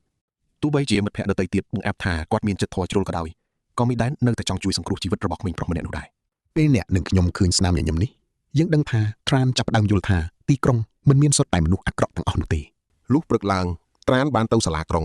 ដែលនៅទីនោះមានមន្ត្រីម្នាក់បានដើរចូលមកសួរនាំដើម្បីផ្ដល់ជំនួយដល់រូបគេនៅពេលត្រានសួរបញ្ជាក់ថាគាត់ពិតជាមន្ត្រីមែនឬអត់បុរសនោះក៏បានឆ្លើយតបមកវិញដោយសម្ដីឌឺដងនិងចំអកឲ្យគេយ៉ាងខ្លាំងបន្ទាប់មកអ្នកគង្វាលវ័យក្មេងបានប្រាប់ពីបំណងចង់បរបាញ់សត្វបិសាចដែលធ្វើឲ្យមន្ត្រីម្នាក់នោះមានការងឿងឆ្ងល់ជាខ្លាំងត្រាននឹកឃើញសម្ដីរបស់គីរ៉ាន់ថាពិភពលោកនឹងមិនសូវល្អដាក់គេទេប៉ុន្តែគេយល់ថាគ្មានហេតុផលអ្វីដែលគេត្រូវចិត្តល្អដាក់គ្នានោះឡើយគេបានចាំពាក្យណែនាំមួយថាប្រសិនបើចង់ឲ្យគេគោរពគឺមានវិធីសាស្ត្រដ៏សាមញ្ញបំផុតមួយដែលគ្រប់គ្នានឹងត្រូវធ្វើតាមគ្រាន់តែបង្ហាញអត្តសញ្ញាណថាជាគ្រូមន្តអាគមនោះមនុស្សធម្មតានឹងនាំគ្នាអោនក្បាលគោរពដល់គេភ្លាមជាមិនខានឡើយមន្ត្រីបានហុចឯកសារមួយច្បាប់ឲ្យត្រានប៉ុន្តែបានបញ្ជាក់យ៉ាងច្បាស់ថាគេមិនអាចយកវានៅជាប់ខ្លួនបាននោះទេគេត្រូវតែអានវានៅទីនេះរួចប្រគល់ឲ្យវិញភ្លាម ហើយនៅពេលត្រានសួរអំពីគោលដៅជននោះក៏បានឆ្លើយតបយ៉ាងប្រហើនគាត់បានបញ្យល់ថាបិសាចដែលសម្លាប់រួចត្រូវតែនាំយកមកទីក្រុងវិញដើម្បីឲ្យគ្រូមន្តអាគមធ្វើការបន្សាបធម៌ពលរបស់ពួកវាការធ្វើបែបនេះដើម្បីការពារកុំឲ្យបិសាចខ្លាចជាខ្មោចព្រាយហើយគាត់បានព្រមានថាការបោះបង់សាកសពបិសាចចោលគឺជាបទល្មើសធ្ងន់ធ្ងរតាមច្បាប់ទីក្រុងអ្នកដែលធ្វើបែបនេះនឹងត្រូវទទួលទោសប្រហារជីវិតដែលធ្វើឲ្យ Trent យល់ច្បាស់ពីគ្រោះថ្នាក់ដ៏ធំធេងមួយនេះគេដឹងថាខ្លួនឯងមិនអាចបង្កកំហុសដដែលទៀតបានទេហើយក៏បានសួរថាហេតុអីបានជាពួកអតិទេពមិនចេញមកបោបាញ់សត្វបិសាចទាំងនោះមន្ត្រីបានបញ្យល់ថាពួកទាហានរវល់ណាស់ក្នុងការរក្សាសណ្ដាប់ធ្នាប់ក្នុងទីក្រុងចំណែកការកម្ចាត់បិសាចវិញគឺជាការងាររបស់ពួកអ្នកក្រៅនៅពេលត្រានចាក់ចេញទៅបុរសនោះបានរអ៊ូតិចថាក្មេងម្នាក់នេះប្រហែលជានឹងក្លាយជាសាកសពម្នាក់ទៀតនៅខាងក្រៅទីក្រុងមិនខានប៉ុន្តែមិនយូរប៉ុន្មានត្រានក៏បានត្រឡប់មកវិញជាមួយនឹងសាកសពបិសាចដ៏ធំដែលមានប្រហោងយ៉ាងធំនៅត្រង់ដើមទ្រូងសាកសពបិសាចដែលមានប្រហោងយ៉ាងធំនៅត្រង់ដើមទ្រូងបានធ្វើឲ្យមនុស្សគ្រប់គ្នាស្រឡំកាំងនិងមិនចង់ជឿនឹងភ្នែកខ្លួនឯងទាល់តែសោះមន្ត្រីបាននាំគ្នាឡោមព័ទ្ធសួរថាតើគេអាចសម្លាប់វាដោយម្នាក់ឯងនិងត្រឡប់មកវិញបានលឿនបែបនេះយ៉ាងដូចម្តេចទៅត្រានបានបញ្ជាក់យ៉ាងច្បាស់ថាគេធ្វើវាដោយខ្លួនឯងរួចក៏ទាមទារប្រាក់រង្វាន់ខណៈដែលបុគ្គលិកឯទៀតនាំគ្នាស្ញប់ស្ញែងនឹងសាកសពនោះពួកគេពិតជាឆ្ងល់ណាស់ថាតើសត្វក្អែកស្លាប់ដើមនេះអាចរក្សាសភាពដើមបានល្អបែបនេះដោយរបៀបណាទាំងដែលស្លាប់វានៅដដែលទាំងអស់ជឿជាក់ថាអ្នកនឹងខ្ញុំនឹងរងចាំមើលបន្តទៀតថាតើក្មេងប្រុសម្នាក់នេះនឹងមានអ្វីអស្ចារ្យបង្ហាញយើងនៅវគ្គក្រោយទៀតតោះមកមើលរឿងដ៏រំភើបនេះជាមួយខ្ញុំខណៈដែលត្រានសួររកបិសាចខ្លាំងៗមកបបបាញ់ទៀតធ្វើឲ្យគ្រប់គ្នាស្រឡាំងកាំងយ៉ាងខ្លាំងគេមានបំណងចេញទៅក្រៅភ្លាមក្រោយមកនៅហាងបាយលីណាបានលើកអាហារដែលថ្លៃបំផុតជូនត្រានដោយនិយាយថានាងមិនដែលនឹកស្មានថាមនុស្សដូចជាគេអាចកម្ចាត់បិសាចបានដល់ទៅ30ក្បាលក្នុងរយៈពេលត្រឹមតែ3ថ្ងៃបែបនេះសោះនាងបាននិយាយពីប្រាក់រង្វាន់ដ៏ច្រើនដែលគេទទួលបានប៉ុន្តែត្រានតបវិញថាលុយកាក់មិនមែនជាគោលដៅចម្បងរបស់គេឡើយគោលដៅពិតរបស់គេគឺថាមពលម៉ាណារបស់បិសាចគេសង្កេតឃើញថាខ្លួនឯងខ្លាំងជាងមុនឆ្ងាយណាស់ហើយថាមពលក្នុងខ្លួនក៏កើនឡើងច្រើនដែរថាមពលមន្តអាគមរបស់គេឥឡូវនេះមានទំហំធំជាងកាលពីពេលដែលគេបានជួបគីរ៉នដំបូងដល់ទៅច្រើនដងឯណោះទោះបីជាមានការរីកចម្រើនយ៉ាងណាក៏ដោយក៏ត្រានមានអារម្មណ៍ថាសមត្ថភាពរបស់គេហាក់ដូចជាកំពុងតែឈានដល់ចំណុចទាល់ហើយការស្រូបយកតែថាមពលពីបិសាចខ្សោយគឺមិនអាចធ្វើឲ្យគេខ្លាំងជាងនេះបានទេរួចគេក៏បែរមកសួរលីណាថាបានលួចញ៉ាំបាយគេមែនទេលីណាក៏បានរំលឹកគេវិញថាគឺគេខ្លួនឯងទេដែលញ៉ាំអស់ម្នាក់ឯងនាងបានបង្អាប់គេថាខ្លួនតូចសោះតែញ៉ាំច្រើនដល់ថ្នាក់នឹងមេចុងភៅមានចិត្តសប្បាយរីករាយណាស់ដែលឃើញត្រានពេញចិត្តនឹងម្ហូបរបស់គាត់ប៉ុន្តែពេលដែលគេបំរុងនឹងចាក់ចេញក៏មានរឿងកើតឡើងមិត្តភក្តិម្នាក់របស់មីដែនបានមកចាប់អាវរបស់គេហើយនិយាយឌឺដងសួរថាហេតុអីបានជាគេហ៊ានញ៉ាំម្ហូបថ្លៃៗម្នាក់ឯងបែបនេះបុរសទាំងនោះបានចំអកឲ្យគេអំពីទ្រព្យសម្បត្តិដែលគេរកបានពីការបរបាញ់បិសាចហើយបានប្រាប់ឲ្យគេចែករំលែកលុយកាក់ខ្លះមកឲ្យពួកគេផងពួកគេចង់ឲ្យគេធ្វើបុណ្យដាក់ទានដល់ដៃគូខ្លះជាការឆ្លើយតប Tran ក៏បានដាល់បុរសម្នាក់នោះចំមុខបណ្ដាលឲ្យគេដើរត្រេកត្រោកទៅក្រោយគេបានសួរដោយកំហឹងថាតើចង់ឲ្យគេជួយដាល់បន្ថែមទៀតទេនៅពេលដែលបុរសម្នាក់ទៀតខឹងហើយបានស្ទុះមកវាយតបតវិញ Tran ខិតឈ្មោះយ៉ាងងាយហើយក៏បានវាយបកទៅវិញភ្លាមបុរសទី3បានព្យាយាមប្រើកៅអីមកវាយប្រហារប៉ុន្តែ Tran បានរារាំងទាន់ពេលគេបានបញ្ចប់ចំនួនដោយគ្រាន់តែប្រើម្រាមដៃកណ្ដាលផ្ទាត់ថ្ងាសបុរសម្នាក់នោះលីណាចាប់ផ្ដើមភ័យខ្លាចហើយបានស្រែកប្រាប់ឲ្យពួកគេឈប់ឆ្លោះគ្នាក្រោយមកនៅថ្ងៃដដែលមីដិនបានដើរមកជួបត្រានដើម្បីសុំទោសចំពោះទង្វើរបស់កូនចៅគេហើយនិយាយថាគេបានស្ដីបន្ទោសពួកគេរួចរាល់ហើយគេបានសន្យាថារឿងបែបនេះនឹងមិនកើតឡើងទៀតទេដោយសារតែពួកគេកំពុងតែជួបការលំបាកខ្លាំងទើបមានចិត្តច្រណែននិងភាពជោគជ័យរបស់ត្រានបន្ទាប់ពីមីដិនបង្ខំឲ្យបុរសទាំងពីរនាក់នោះសុំទោសរួចរាល់ហើយត្រានក៏បានសួរពួកគេត្រង់ៗថាតើជីវិតពិតជាពិបាកដល់ថ្នាក់នឹងមែនទេអ្នកទាំងអស់គ្នាប្រកាសជាឆ្ងល់ដូចខ្ញុំដែរមែនទេថាហេតុអ្វីបានជាគេធ្វើបែបនេះមីដិនក៏បានសារភាពថាពួកគេគ្មានលុយបង់ថ្លៃបន្ទប់ទេទោះបីជាម៉ៃដិននិយាយថាវាមិនមែនជារឿងរបស់គេក៏ដោយប៉ុន្តែត្រានបែរជាហុចថង់ប្រាក់មួយថង់ឲ្យទៅម៉ៃដិនទៅវិញ Tran បានបញ្យល់ថានេះគឺជាការតបស្នងចំពោះទឹកចិត្តល្អរបស់មីដិនដែលធ្លាប់បានបារម្ភពីសុវត្ថិភាពរបស់គេនិងចង់ហៅគេឲ្យចូលរួមក្រុមមីដិនមានភាពភ្ញាក់ផ្អើលយ៉ាងខ្លាំងប៉ុន្តែត្រានបានរំលឹកគេថាគ្មានអ្វីដែលបានមកដោយឥតគិតថ្លៃឡើយគេចង់ដោះដូរវាជាមួយនឹងព័ត៌មានមីដិនបានសើចហើយនិយាយថាការចែករំលែកព័ត៌មានគឺជាជំនាញរបស់គេស្រាប់ហើយរួចគេក៏សន្យាថានឹងប្រាប់អ្វីៗគ្រប់យ៉ាងដែលគេបានដឹងមួយសន្ទុះក្រោយមកត្រានបានឈរនៅខាងក្រៅទីក្រុងហើយគិតថានេះប្រហែលជាការបបបាញ់ចុងក្រោយរបស់គេនៅក្នុងតំបន់នេះហើយដោយសារព័ត៌មានដ៏មានតម្លៃរបស់ Maiden គេមានអារម្មណ៍ថាដល់ពេលដែលត្រូវបន្តដំណើរឆ្ពោះទៅកាន់គោលដៅថ្មីរបស់គេទៀតហើយគេយល់ថា Maiden ជាមនុស្សដែលមានចិត្តល្អស្មោះត្រង់ស្រាប់តែពេលនោះក្លិនដែលធ្លាប់ស្គាល់មួយបានធ្វើឲ្យត្រានចាប់អារម្មណ៍យ៉ាងខ្លាំងគេបានរត់ទៅរកក្លិននោះយ៉ាងលឿនដោយសង្ឃឹមថានឹងមិនមានរឿងអាក្រក់កើតឡើងនៅពេលដែលគេចូលទៅក្នុងព្រៃគេក៏បានឃើញស្នាមក្រញាំចាំមើលបន្តិចសិនត្រង់នេះហើយដែលអ្វីៗចាប់ដើមកាន់តែតានតឹងគេបានប្រទះឃើញកូនចៅម្នាក់របស់ Maiden កំពុងតែដេកហូរឈាមពេញខ្លួននៅក្បែរនោះគេបានឃើញសាកសពរបស់ Maiden ដែលដេកស្លាប់ក្បែរនឹងកាក់មាសដែលគេបានឲ្យទៅកំពុងតែដាមដោយឈាមក្រហមច្រាលត្រានមានការតក់ស្លុតយ៉ាងខ្លាំងចំពោះអ្វីដែលបានកើតឡើងគេបានរកឃើញបុរសម្នាក់ដែលនៅមានដង្ហើមហើយគេព្យាយាមខ្សឹបប្រាប់ពាក្យមួយម៉ាត់ ពាក្យនោះគឺតនសាយត្រានមានការងឿងឆ្ងល់ជាខ្លាំងប៉ុន្តែបុរសដែលចិត្តស្លាប់នោះបានបញ្ជាក់ថាពួកគេត្រូវបានវាយប្រហារដោយបិសាចតនសាយពេលងាកទៅមើលត្រានក៏បានឃើញសត្វសាហាវនោះកំពុងតែស៊ីសាច់សាកសពម្នាក់ទៀតវាបានសម្លឹងមកគេជាមួយនឹងភ្នែកពណ៌ក្រហមឆេះស្រាប់តែបិសាចនោះបានស្ទុះមកវាយប្រហារក្នុងល្បឿនយ៉ាងលឿនបំផុតត្រែនអាចលោតគេចចេញបានទាន់ពេលយ៉ាងប្រផិតប្រភើយបំផុតបិសាចនោះបានបុកដើមឈើមួយដើមឡើងបាក់ខ្ទេចត្រានក៏ប្រញាប់ទាញខ្សែយុទ្ធភ័ណ្ឌរបស់គេចេញមកដើម្បីត្រៀមខ្លួនវិបក់ទៅវិញគេបានបាញ់ដុំថ្មចេញទៅដែលវាបានបំបែកជា3នៅកណ្ដាលអាកាសប៉ុន្តែបិសាចនោះអាចការពារបានយ៉ាងងាយស្រួលបំផុតបិសាចនេះហាក់ដូចជាមានជំនាញក្នុងការការពារខ្លួនពីការបាញ់ប្រហារពីចម្ងាយខណៈដែលវាត្រៀមស្ទុះមកទៀតត្រានក៏បានបាត់ខ្លួនឈឹងវាមានការងឿងឆ្ងល់យ៉ាងខ្លាំងស្រាប់តែត្រានបានលេចខ្លួនឡើងពីក្រោយហើយបានចាក់កាំបិតយ៉ាងជ្រៅទៅក្នុងករបស់បិសាចនោះត្រានបានដកថយភ្លាមហើយបានប្រើមន្តអាគមដើម្បីបំបាំងកាយម្ដងទៀតបិសាចនោះបានស្ទុះទៅរកកន្លែងដែលគេធ្លាប់នៅប៉ុន្តែមិនឃើញអ្វីឡើយគេបានបាញ់ដុំថ្មដែលបំបែកជា3ប៉ុន្តែបិសាចនោះអាចការពារបានធ្វើឲ្យ Trent ដឹងថាវាមិនមែនជាសត្វធម្មតាឡើយបិសាចនេះហាក់ដូចជាមានជំនាញក្នុងការការពារខ្លួនពីការបាញ់ប្រហារពីចម្ងាយយ៉ាងស្ទាត់ជំនាញបំផុតខណៈដែលបិសាចទន្សាយត្រៀមស្ទុះមកទៀតវាមានការភ្ញាក់ផ្អើលជាខ្លាំងនៅពេលដែល Trent បាត់ខ្លួនឈឹងតែម្ដងវាមានការងឿងឆ្ងល់យ៉ាងខ្លាំងស្រាប់តែ Trent បានលេចខ្លួនឡើងពីក្រោយហើយបានចាក់កាំបិតយ៉ាងជ្រៅទៅក្នុងករបស់វា Trent បានដកថយភ្លាមហើយបានប្រើមន្តអាគមបំបាំងកាយម្ដងទៀតបិសាចនោះបានស្ទុះទៅរកកន្លែងដែលគេធ្លាប់នៅប៉ុន្តែវាបានត្រឹមតែបុកបំបាក់ដើមឈើប៉ុណ្ណោះរឿងរ៉ាវបន្តនឹងកាន់តែជក់ចិត្តទៀតកុំភ្លេចតាមដានជាមួយខ្ញុំនៅភាគបន្តដើរកាប់ដើមឈើទាំងអស់នៅក្បែរនោះយ៉ាងឆ្កួតលីលាទីបំផុតបិសាចនោះក៏បានស្រែកខ្លាំងជាលើកចុងក្រោយអស់កម្លាំងនិងបាត់បង់ឈាមច្រើនរួចក៏ដួលស្លាប់ទៅផែនការបញ្ឆេះកំហឹងបិសាចរបស់ត្រាន់ពិតជាជោគជ័យមែនបន្ទាប់ពីឈប់បំបាំងកាយមកអ្នកទាំងអស់គ្នានឹងឃើញពីភាពខ្លាំងរបស់គាត់ដើរទៅរកសាកសពនោះរួចលូកដៃស្រូបយកម៉ាណារបស់វាគាត់ចាប់អារម្មណ៍ថាថាមពលនេះខ្លាំងជាងបិសាចខ្លារខិនដែលគាត់បានជួបលើកដំបូងទៅទៀតបុរសដែលនៅរស់នោះមើលមកទាំងភ្ញាក់ផ្អើលហើយគាត់ដឹងថាត្រានពិតជាគ្រូមន្តអាគមម្នាក់មែននៅពេលសួរថាហេតុអ្វីបានជាលក្ខអត្តសញ្ញាណត្រានមិនបានឆ្លើយទេតែបែរជាសួររករបស់ផ្ទាល់ខ្លួនរបស់គ្រួសារអ្នកស្លាប់ទៅវិញបុរសនោះក៏យំហើយប្រាប់ថាពួកគេគ្មានគ្រួសារទេរួចក៏សម្លឹងមើលសាកសពរបស់មីដិនដោយក្តីសោកស្ដាយជាខ្លាំងចិត្តរបស់ត្រានក៏នឹកឃើញដល់ការសន្ទនាពីមុនដែលគាត់ធ្លាប់និយាយជាមួយមីដិនអំពីទីក្រុងដ៏ធំមួយឈ្មោះថាអូរឹមមីដិនធ្លាប់រៀបរាប់ថាទីនោះមានបណ្ណាល័យដ៏ធំមួយដែលផ្ទុកទៅដោយសៀវភៅរាប់ពាន់ក្បាលឯណោះ Trent ចាំបានថាគាត់មានចំណាប់អារម្មណ៍យ៉ាងខ្លាំងភ្លាមនៅពេលដែលឮគេនិយាយអំពីចំណេះដឹងដ៏ច្រើនសន្ធឹកសន្ធាប់បែបនេះពេលគាត់សួរពីវិធីចូល Maiden ប្រាប់ថាគេរឹតបន្តឹងខ្លាំងណាស់ហើយឮថាមានតែគ្រូមន្តអាគមប៉ុណ្ណោះដែលត្រូវបានអនុញ្ញាតឲ្យចូលក្នុងនោះដោយនឹកឃើញបែបនេះ Trent ក៏ប្រាប់បុរសដែលចិត្តស្លាប់នោះថាគាត់សម្រេចចិត្តហើយគឺគាត់នឹងទៅទីក្រុងដ៏អស្ចារ្យនោះបន្ទាប់ពីបញ្ចុះសពរួចនិងបន់ស្រន់ឲ្យពួកគេទៅកាន់សុគតិភពហើយ Trent ក៏បានបាយខ្នងដើរចេញទៅយ៉ាងស្ងប់ស្ងាត់បន្តិចក្រោយមកគាត់ក៏បានទៅដល់និងកំពុងឈរតម្រង់ជួរយ៉ាងវែងដើម្បីចូលទៅក្នុងទីក្រុងអូរ៉ុមដ៏អស្ចារ្យគាត់មានអារម្មណ៍អៀនខ្លួនបន្តិចពេលគិតថាពីមុនខ្លួនឯងធ្លាប់ភ្ញាក់ផ្អើលនឹងទីក្រុងតូចមីវព្រោះទីក្រុងអូរ៉ុមនេះធំជាងឆ្ងាយណាស់ទំហំដ៏ធំសម្បើមរបស់អូរ៉ុមធ្វើឲ្យទីក្រុងមុនមើលទៅទូចឆ្មាតែម្ដងចំនួនមនុស្សដ៏ច្រើនដែលចង់ចូលទីក្រុងគឺជាអ្វីដែលគាត់មិនធ្លាប់ស្រមៃឃើញឡើយគាត់សម្លឹងមើលពួកឆ្មាំដោយក្តីចង់ដឹងចង់ឃើញហើយឆ្ងល់ថាតើពួកគេកំពុងពិនិត្យរកមើលក្រុមអ្នកទោសឬយ៉ាងណ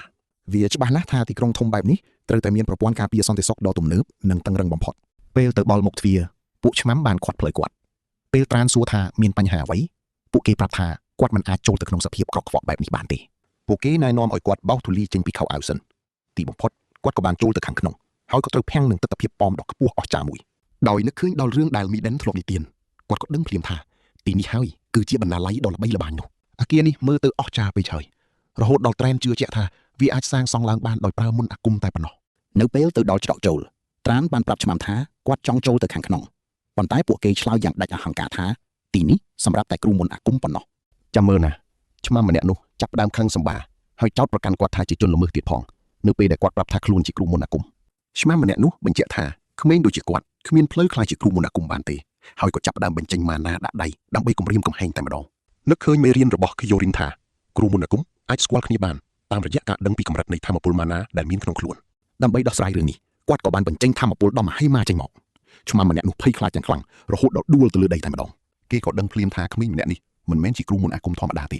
េតែអាចជាអ្នកមានឋានៈខ្ពង់ខ្ពស់ឬវណ្ណៈអភិជនទៀតផងឆ្មាំម្នាក់នោះញ័រខ្លួនទៅត្រូវហើយណែនាំខ្លួនថាឈ្មោះកេនយ៉ា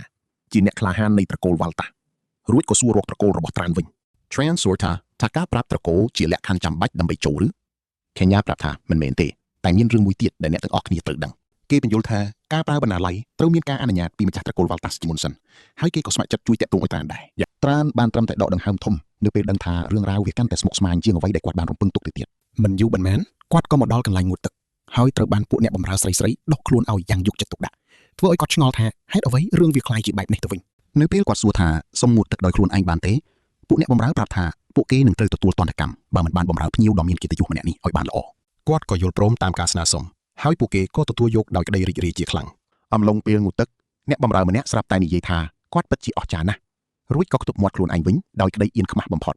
នៅពេលត្រានសួរថាតើមានអ្វីខុសប្រក្រតីនៅលើមុខគាត់មែនទេនាងក៏សំទោសហើយសារភាពថាមានអារម្មណ៍រំភើបដោយសារគាត់សង្ហាពេកគាត់ប្រាប់ថាមិនអីទេតែអ្នកបម្រើម្នាក់ទៀតបែរជាស្ដីបន្ទោសគាត់ដែលនិយាយធម្មតាជាមួយពួកគេព្រោះឋានៈសង្គមរបស់ពួកគេខុសគ្នាឆ្ងាយណាស់រំពេចនោះក្មេងស្រីម្នាក់បានដើរចូលមកក្នុងបន្ទប់ហើយសម្ដែងការភ្ញាក់ផ្អើលយ៉ាងខ្លាំងតែម្ដងនាងនិយាយថាពេលគាត់សម្អាតខ្លួននិងស្លៀកពាក់ស្អាតបាតបែបនេះមើលទៅដូចជាព្រះអម្ចាស់អញ្ចឹងខុសពីកាលទើបតែមកដល់ដែលមើលទៅដូចជាអ្នកសុំទានអ្នកការពាររបស់នាងបានរំលឹកភ្លាមថាសម្ដីបែបនេះគឺមិនសមរម្យទាល់តែសោះចំពោះភ្ញៀវត្រង់ក៏បានណែនាំខ្លួនទៅកាន់ក្មេងស្រីម្នាក់នោះ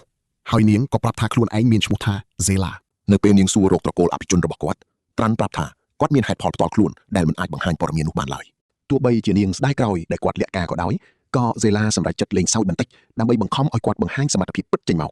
នាងចាប់ផ្ដើមបញ្ចេញម៉ាណារហូតដល់ពេញបន្ទប់ដើម្បីចង់ដឹងថាតើថាមពលរបស់ Trent នឹងមានប្រតិកម្មតបតវិញយ៉ាងដូចម្តេចដែរ Trent មានអារម្មណ៍ថាមានសម្ពាធយ៉ាងធំធាត់ភ្លាមចាំមើលភាពបន្តអំអស់គ្នាថាតើគាត់នឹងដោះស្រាយយ៉ាងណាមកមើលទាំងអស់គ្នា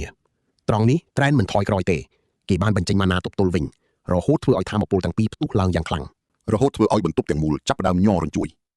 កងការពារម្នាក់បានស្ទុះទៅបាំងពួកអ្នកបម្រើពីសម្ពាធដ៏ខ្លាំងក្លានោះភ្លាមបន្ទាប់ពីភាពតានតឹងមួយសន្ទុះពួកគេក៏ដកថាមពលវិញហ្សេឡាហាក់ពេញចិត្តនឹងលទ្ធផលនៃការសាក់លបងនេះណាស់នាងមើលទៅដៃដែលកំពុងញ័រហើយសើចឡើង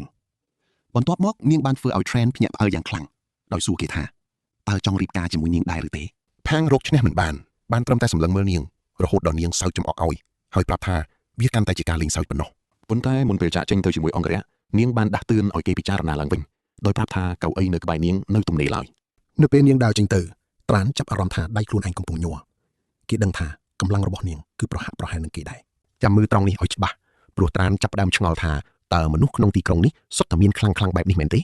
បន្ទាប់មករឿងរ៉ាវក៏បដូរទៅបន្ទប់ផ្សេងដែលមានលោកម្ចាស់រូកូវ៉ាល់ទូសកំពុងរងចាំគាត់បានស្វាគមន៍ត្រានក្នុងនាមជាអភិជនម្នាក់ហើយសួរថាតើគេស្គាល់ឈ្មោះគាត់ដែរឬទេបន្ទាប់ពីត្រានណែនាំខ្លួនលោកម្ចាស់ក៏សួរត្រង់ថាតើគេចង់ប្រើប្រាស់បណ្ណាល័យមែនទេ Rod ចង់ឲ្យ Trent ខំសង្ឃឹមខ្ពស់ពេកដោយបញ្យល់ថាទោះបីមានពាក្យចចាមអារាមច្រើនតែបណ្ណាល័យនេះគ្មានមន្តអាគមបុរាណអ្វីទេឬវិធីសម្ងាត់ដើម្បីបង្កើនម៉ាណានោះឡើយ Trent ក៏បានបញ្ជាក់ថាគេមិនបានស្វែងរករបស់បែបនោះទេដែលធ្វើឲ្យលោកម្ចាស់ពេញចិត្តរុកក៏អនុញ្ញាតឲ្យគេចូលដោយប្រាប់ថាបណ្ណាល័យនេះក៏គ្មានព័ត៌មានសម្ងាត់អ្វីដែលប៉ះពាល់ដល់គ្រួសារគាត់ដែរដោយសារតែមេឃចាប់ដើមងងឹតគាត់ក៏ណែនាំឲ្យ Trent សម្រាប់សិនហើយចាំត្រឡប់មកវិញនៅថ្ងៃស្អែក Trent ក៏យល់ព្រមតាមការផ្ដល់ជូននោះនិងថ្លែងអំណរគុណយ៉ាងជ្រាលជ្រៅលុះព្រឹកឡើងពួកអ្នកយាមនៅច្រកចូលក៏បានពិនិត្យបានអនុញ្ញាតនិងស្វាគមន៍ Trent ចូលទៅក្នុងបណ្ណាល័យមេឃាក្នុងនាមជាភ្ញៀវកិត្តិយសនៅពេល Trent ទ្វារដ៏ធំសម្បើមនោះចូលទៅគេក៏បានឃើញទិដ្ឋភាពដ៏អស្ចារ្យបំផុតបណ្ណាល័យនោះមានរាងជាវងមូលឡើងទៅលើដូចជាគ្មានទីបញ្ចប់ស្របពេលដែលគេកំពុងតែភ្ញាក់ផ្អើលនឹងទំហំដ៏ធំសម្បើមនោះស្រាប់តែមានសម្លេងមួយបានហៅឈ្មោះគេដើម្បីស្វាគមន៍ពេលងាកក្រោយទៅត្រានក៏បានឃើញក្មេងស្រីម្នាក់ឈរនៅទីនោះនាងបានណែនាំខ្លួនថាជាបណ្ណារៈប្រចាំទីនេះនាងបញ្យល់ថាតាមការបង្គាប់របស់លោកម្ចាស់នាងនឹងប្រាប់ពីច្បាប់មូលដ្ឋានខ្លះៗនៃកន្លែងនេះឲ្យគេបានដឹងភ្ញាក់ផ្អើលយ៉ាងខ្លាំងដែលឃើញក្មេងស្រីតូចម្នាក់មានតំណែងបែបនេះនាងបានលើកម្រាមដៃបញ្ជាក់យ៉ាងច្បាស់ថារាល់ការខូចខាតទ្រព្យសម្បត្តិត្រូវតែសងហើយសៀវភៅទាំងអស់គឺហាមដាច់ខាតមិនឲ្យយកចេញពីអគារនេះឡើយលើសពីនេះនាងនឹងតាមឃ្លាំមើលគេគ្រប់ជំហានតែម្ដងដោយមានអារម្មណ៍មិនសូវស្រួលនឹងការតាមដាននេះត្រាន់ក៏បានសួរនាងថាតើនាងអាចទុកកន្លែងទំនេរឲ្យគេអានសៀវភៅខ្លះបានទេគេក៏បានសួរទៀតថាតើនាងធ្លាប់អានសៀវភៅក្នុងនេះទាំងអស់ដែរឬទេនាងតបថាការស្វែងរកព័ត៌មានជាក់លាក់គឺជាជំនាញរបស់នាងបន្ទាប់មកនាងក៏បានណែនាំសៀវភៅមួយចំនួនចាប់ពីប្រវត្តិសាស្ត្រស្នេហារហូតដល់រឿងបែបមនុស្សពេញវ័យដែលធ្វើឲ្យ Trent និយាយមិនចេញតែម្ដងខ្ញុំដឹងថាអ្នកកំពុងគិតអីហើយហេតុអីមនុស្សខ្លាំងដូចគេបែរជាចង់រៀនចំណេះដឹងទូទៅវិញបណ្ណារៈក៏ភ្ញាក់ផ្អើលដែរទោះបីជានាងមានការភ្ញាក់ផ្អើលខ្លះតែនាងបានបញ្ចេញល្បឿនយ៉ាងលឿនដើម្បីទៅប្រមូលសៀវភៅជាច្រើនក្បាលយកមកឲ្យគេទោះបីជានាងនិយាយថាសៀវភៅបុរាណខ្លះប្រហែលជាហួសសម័យសម្រាប់គេតែនាងបានចង្អុលបង្ហាញទៅកាន់ផ្នែកដែលមានប្រយោជន៍បំផុតបន្ទាប់ពីអរគុណនាងត្រានក៏បានបើកសៀវភៅអានយ៉ាងយកចិត្តទុកដាក់និងចាប់ផ្ដើមពិចារណាពីតម្លៃរបស់វាមិនយូរប៉ុន្មានគេក៏ជក់ចិត្តនឹងការអានហើយទឹកមុខរបស់គេក៏ប្រែប្រួលនៅពេលដឹងថាព័ត៌មានទាំងនេះពិតជាអស្ចារ្យណាស់ នេះបានคล้ายជាទម្លាប់ប្រចាំថ្ងៃរបស់គេចំណាយពេលពេញមួយថ្ងៃក្នុងបណ្ណាល័យដើម្បីស្វែងយល់ពីពិភពលោកបន្តិចម្ដងចាប់ពីផែនទីភូមិសាស្ត្ររហូតដល់ពូជសាសន៍ផ្សេងៗគេបានសិក្សាពីសុជីវធម៌របស់គ្រូមន្តអាគមដ៏ស្មុគស្មាញនិងការផលិតទំនិញផ្សេងៗរួមទាំងព័ត៌មានលម្អិតអំពីសត្វចម្លែកនិងវត្ថុបុរាណនៃអាណាចក្រចាស់អ្វីដែលធ្លាប់តែជាភាពទទេស្អាតនៅក្នុងចិត្តរបស់គេពេលនេះត្រូវបានជំនួសដោយការយល់ដឹងយ៉ាងច្បាស់លាស់អំពីការពិតនៅទីបំផុតលោកម្ចាស់រូបវ៉ាល់ធូសបានដើរមកជួបត្រាននិងសរសើរថាគេពិតជាប្រើប្រាស់បណ្ណាល័យបានយ៉ាងល្អត្រានក៏យល់ស្របដែរប៉ុន្តែលោកម្ចាស់បានបង្វែរសាច់រឿងភ្លាមៗគាត់ពន្យល់ថាទោះបីជាត្រានត្រូវបានទទួលស្វាគមន៍ជាអភិជនម្នាក់តែការឲ្យគេចូលបណ្ណាល័យគឺជាការផ្ដល់កិត្តិយសពិសេសដូច្នេះគាត់ចង់ឲ្យគេជួយការងារវិញខ្លះដោយមិនបង្អង់យូរត្រានបានសួរភ្លាមថាតើគាត់ត្រូវការឲ្យគេធ្វើអ្វីរ៉ាក់ក៏បានរៀបរាប់ពីសត្វចម្លែកដ៏គ្រោះថ្នាក់មួយនៅភាគខាងជើងនៃក្រុងអូរឹមដែលតែងតែដេញចាប់អ្នកដំណើរគាត់បានបង្ហើបថាអ្នកចម្បាំង4នាក់ដែលបញ្ជូនទៅត្រូវបានវាសម្លាប់និងស៊ីជាអាហារទោះបីជាកិច្ចការនេះត្រូវការពលកម្លាំងខ្លាំងតែលោកម្ចាស់អះអាងថាគ្រួសារគាត់ឥឡូវមានមនុស្សតែ2នាក់ប៉ុណ្ណោះដោយជឿថាការការពារមនុស្សស្លូតត្រង់គឺជាកាតព្វកិច្ចរបស់គ្រូមន្តអាគម Trent ក៏យល់ព្រមជួយទោះជាយ៉ាងណាក៏ដោយគេមានអារម្មណ៍សង្ស័យបន្តិចព្រោះគេដឹងថាគ្រូមន្តអាគមភាគច្រើនមិនសូវចូលចិត្តលូកដៃក្នុងរឿងបែបនេះទេរ៉ាក់បានបញ្ជាក់ពីភាពបន្ទាន់ដោយសារផ្លូវភាគខាងជើងជាផ្លូវពាណិជ្ជកម្មដ៏សំខាន់ដែលត្រូវបានបិទអស់រយៈពេល10ថ្ងៃមកហើយនេះគឺជាចំណុចដែលយើងត្រូវតាមដានបន្តព្រោះ Trent ទើបតែដឹងថារឿងនេះកើតឡើងមុនពេលគេមកដល់ទៅទៀតសេចក្តីសប្បុរសរបស់លោកម្ចាស់ក្នុងការបើកបណ្ណាល័យច្បាស់ជាផែនការតាក់ទាញគាត់ឲ្យមកជួយបោបាញ់មកតោះយើងតាមដានក្រុមអ្នកប្រមាញ់ដ៏ធំមួយដែលកំពុងតែចាក់ចេញពីទីក្រុងទាំងអស់គ្នាអ៊ីសេឡាចាប់ដើមរអ៊ូដាក់ឪពុកខ្លួនឯងដែលទៅជួអ្នកក្រៅឲ្យមកជួយបោបាញ់បិសាចបែបនេះនាងមិនបានបន្ទោសត្រាន់ទេតែគ្រាន់តែមានអារម្មណ៍ថាលោកម្ចាស់កំពុងធ្វើរឿងតូចឲ្យคล้ายជាធំបរោះបែរដើរក្បែរនាងសើចហើយសួរថានាងហ៊ានថាលោកម្ចាស់ចង្អៀតចង្អល់ផងធ្វើឲ្យនាងប្រាប់ឲ្យគាត់ស្ងាត់មាត់បរោះម្នាក់នោះក៏ណែនាំខ្លួនប្រាប់ត្រានថាគេឈ្មោះ Marvin Valtas ហើយពិតជាសប្បាយចិត្តដែលបានសហការគ្នាពេលកំពុងធ្វើដំណើរអ៊ីសេឡាបង្ហាញការចង់បញ្ចប់ការងារឲ្យបានលឿនដើម្បីបានត្រឡប់ទៅផ្ទះសម្រាប់វិញ Marvin ក៏លួចខ្សឹបសួរត្រានថាតើគាត់មានចិត្តស្រឡាញ់បងស្រីរបស់គេដែរឬអត់នៅពេលដែល Trent ឆ្លើយយ៉ាងដាច់អហង្ការថាអត់ទេ Marvin ក៏បង្ហាញទឹកមុខធូរស្រាលភ្លាមៗតែម្ដងចាំមើលត្រង់នេះឲ្យច្បាស់ព្រោះការសន្ទនាត្រូវកាត់ផ្ដាច់ពេលពួកគេប្រទះឃើញរទេះដែលខ្ទេចខ្ទីនៅកណ្ដាលផ្លូវពួកឆ្មាំនាំគ្នាពិនិត្យមើលកំតិចកំទ